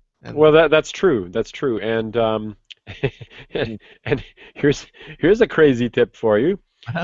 I had an email server that was having all these damned issues, and we were on this blacklist, and it was only on one blacklist. There wasn't. I don't know how we got on there, because they don't tell you, right? They don't tell you how it is that you wound up on the blacklist. Like, what crime was committed that got us on this blacklist? We can't tell you. It's private information. So, client privilege. It's like a priest in a confessional. I can't tell you any of that stuff. HIPAA all over. Exactly. So it's like, well, how the heck can I fix the issue if you won't even tell me what the issue was in the first place? So there was one where I had a client that was particularly insistent, I have to be able to get these emails out, and they were having problems. Well, as luck would have it, this was actually one of the servers that was running on a VPS, like Linode. It was actually one of those things. So all I did was I changed the IP address of the server. Yeah. Same server. Yeah. Life went on as usual. I changed the IP address of the server, and mail started flowing again perfectly without any issues. And strangely enough, that IP address didn't go back on a blacklist. Yeah. Well, it was probably an anomaly. Something had happened, and that's either that or you outwitted them very, very effectively. Yeah, no, they probably got on there accidentally somehow, and the fact that you were able to sidestep it just by changing the IP address, and the fact that it didn't reappear on that only goes to prove even more that they weren't doing anything wrong in the first place.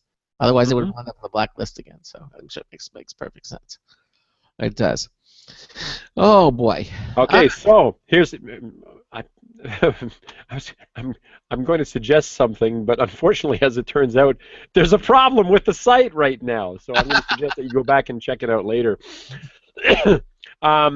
If you're concerned, since we're concerned about who's peeking in and having control, this will be my last couple of tips. Then I'll make that my last couple of tips. Okay. If you're concerned about whether Western Digital, or in the case of my other NAS here, my Buffalo NAS, has your best interest at heart, despite the fact that they are actually running Linux distributions on their particular NASs, you can build your own if you've got an old PC floating about and lots of hard drive, and you just want to do that yourself. There's a site called FreeNAS, FREENAS, freenas.org.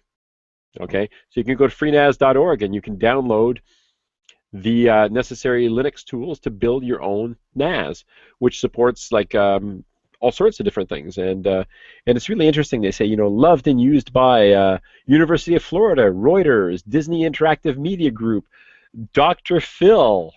I'm not going to say that's. I'm not saying anything. I'm not saying anything. The United Nations. There's a lot of big groups that are using FreeNAS. So you can go to FreeNAS and you can download it. 7 million plus downloads of this software. You can build your own. So you can have your own file sharing appliance that what's on it and how it's organized and so forth. And it supports like a whole whack of different protocols, like SMB and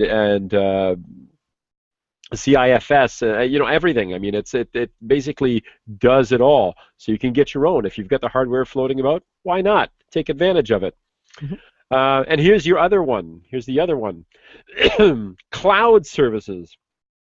Okay, like I said, I use Dropbox, I use Google Drive, and I use Box. Those are the three that I tend to use fairly heavily. And of course, I use my own NASs in here so that I can access what's in my own office. But if you want to create your own cloud system, you can go to OwnCloud, and it's called owncloud.org. And it's really not that complicated. They actually have a demo on the site, and they have all the information that you need to set up essentially your own cloud, your own remote access, your files that you can share with family and friends and so forth. So check it out. Go to owncloud.org. Let me paste that in here. There it is, owncloud.org. There's actually a demo so that you can actually connect to a server that they've got set up out there so that you can check it out. You can upload and download files the same way that you would through the Dropbox interface. But the advantage there is it's yours. Somebody else does not own the data. You don't have to worry about whether somebody has the encryption keys to it, or whether they really have your own best interest at heart in terms of maintaining and keeping track of your private information, because it's yours. So that's my last tip for the night. OwnCloud.org. And again, I know some of the people who work with this organization, very bright, very smart people who do great work. I recommend you check it out. Absolutely. And again, I'm going back into the chat room, and I'm seeing all the different links that you've posted here, and we're going to have those links up in the website at computeramerica.us. Just click on the show notes page, and you'll be able to get the links right there. And we're pasting them in even as we speak. Here. That we're getting to the end of the show, and again, just go to Marcel's website. That we have the link there at computeramerica.com, and you can check out all the things that he's doing. And Marcel, I want to thank you so much for being here. You always do a terrific job for us here. Well, thank you. And if you're twittering out there, you can follow me. I'm Wolfstall pretty much everywhere. Okay. So WFTL on Twitter if you want to follow me on Twitter. I also am on Google Plus, Marcel Gagné on Google Plus. I'll post my Google Plus link in the page there, and I'll post my Facebook one as well. Exactly. So if you want to hear my tirades on all things, not just Linux, but other things that may annoy and drive you nuts, or just entertain you for that matter. Exactly. Check it out. Well, just stay with us to the end, Marcel. Okay. Seconds. All right. We're gonna do a little after show stuff here. Coming up tomorrow night, we're gonna have Yamaha on the show.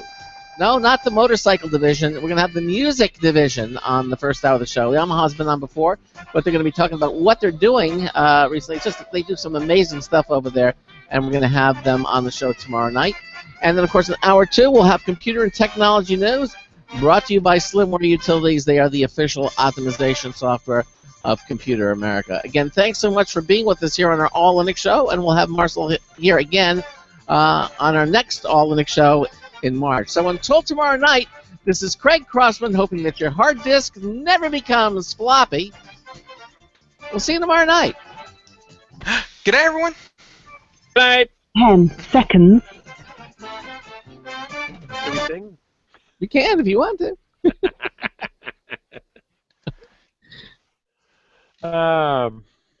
Thank you for using Blog Talk Radio. Goodbye. Alrighty, and we still have our She's so polite. She's so polite. Yeah, we still have our hangouts going here. I don't think she's polite. I think she's just British, which automatically sounds polite. You're right. That's very true. It's I'm getting like a amazing strong flip off. It's a superpower if you stop to think about it. Yeah. Oh, yeah. The British, you can say almost anything. You can be the most obnoxious, rude person in the world, but you sound polite.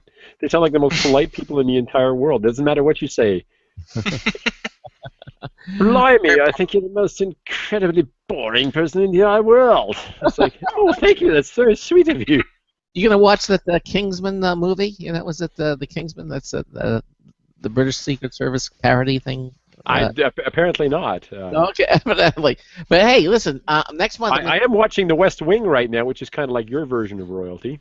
What I want you. Well, obviously, next month I'm going to ask you what you thought of Bottle Shock, because I think you're going to really like that. So I'm going to check it out. Absolutely, it is. I have underlined it and starred it and stuff like that. So I'm going to absolutely, totally check it out. All right. I have a friend of mine who is like a total wine snob. Like this guy lives and breathes wine and food. He's a foodie and a whiny. A whiny? Whiny. All right, everybody. Good night. Thanks for watching, and we'll see you tomorrow night. Take care. All righty then. Bye-bye, everyone. Bye.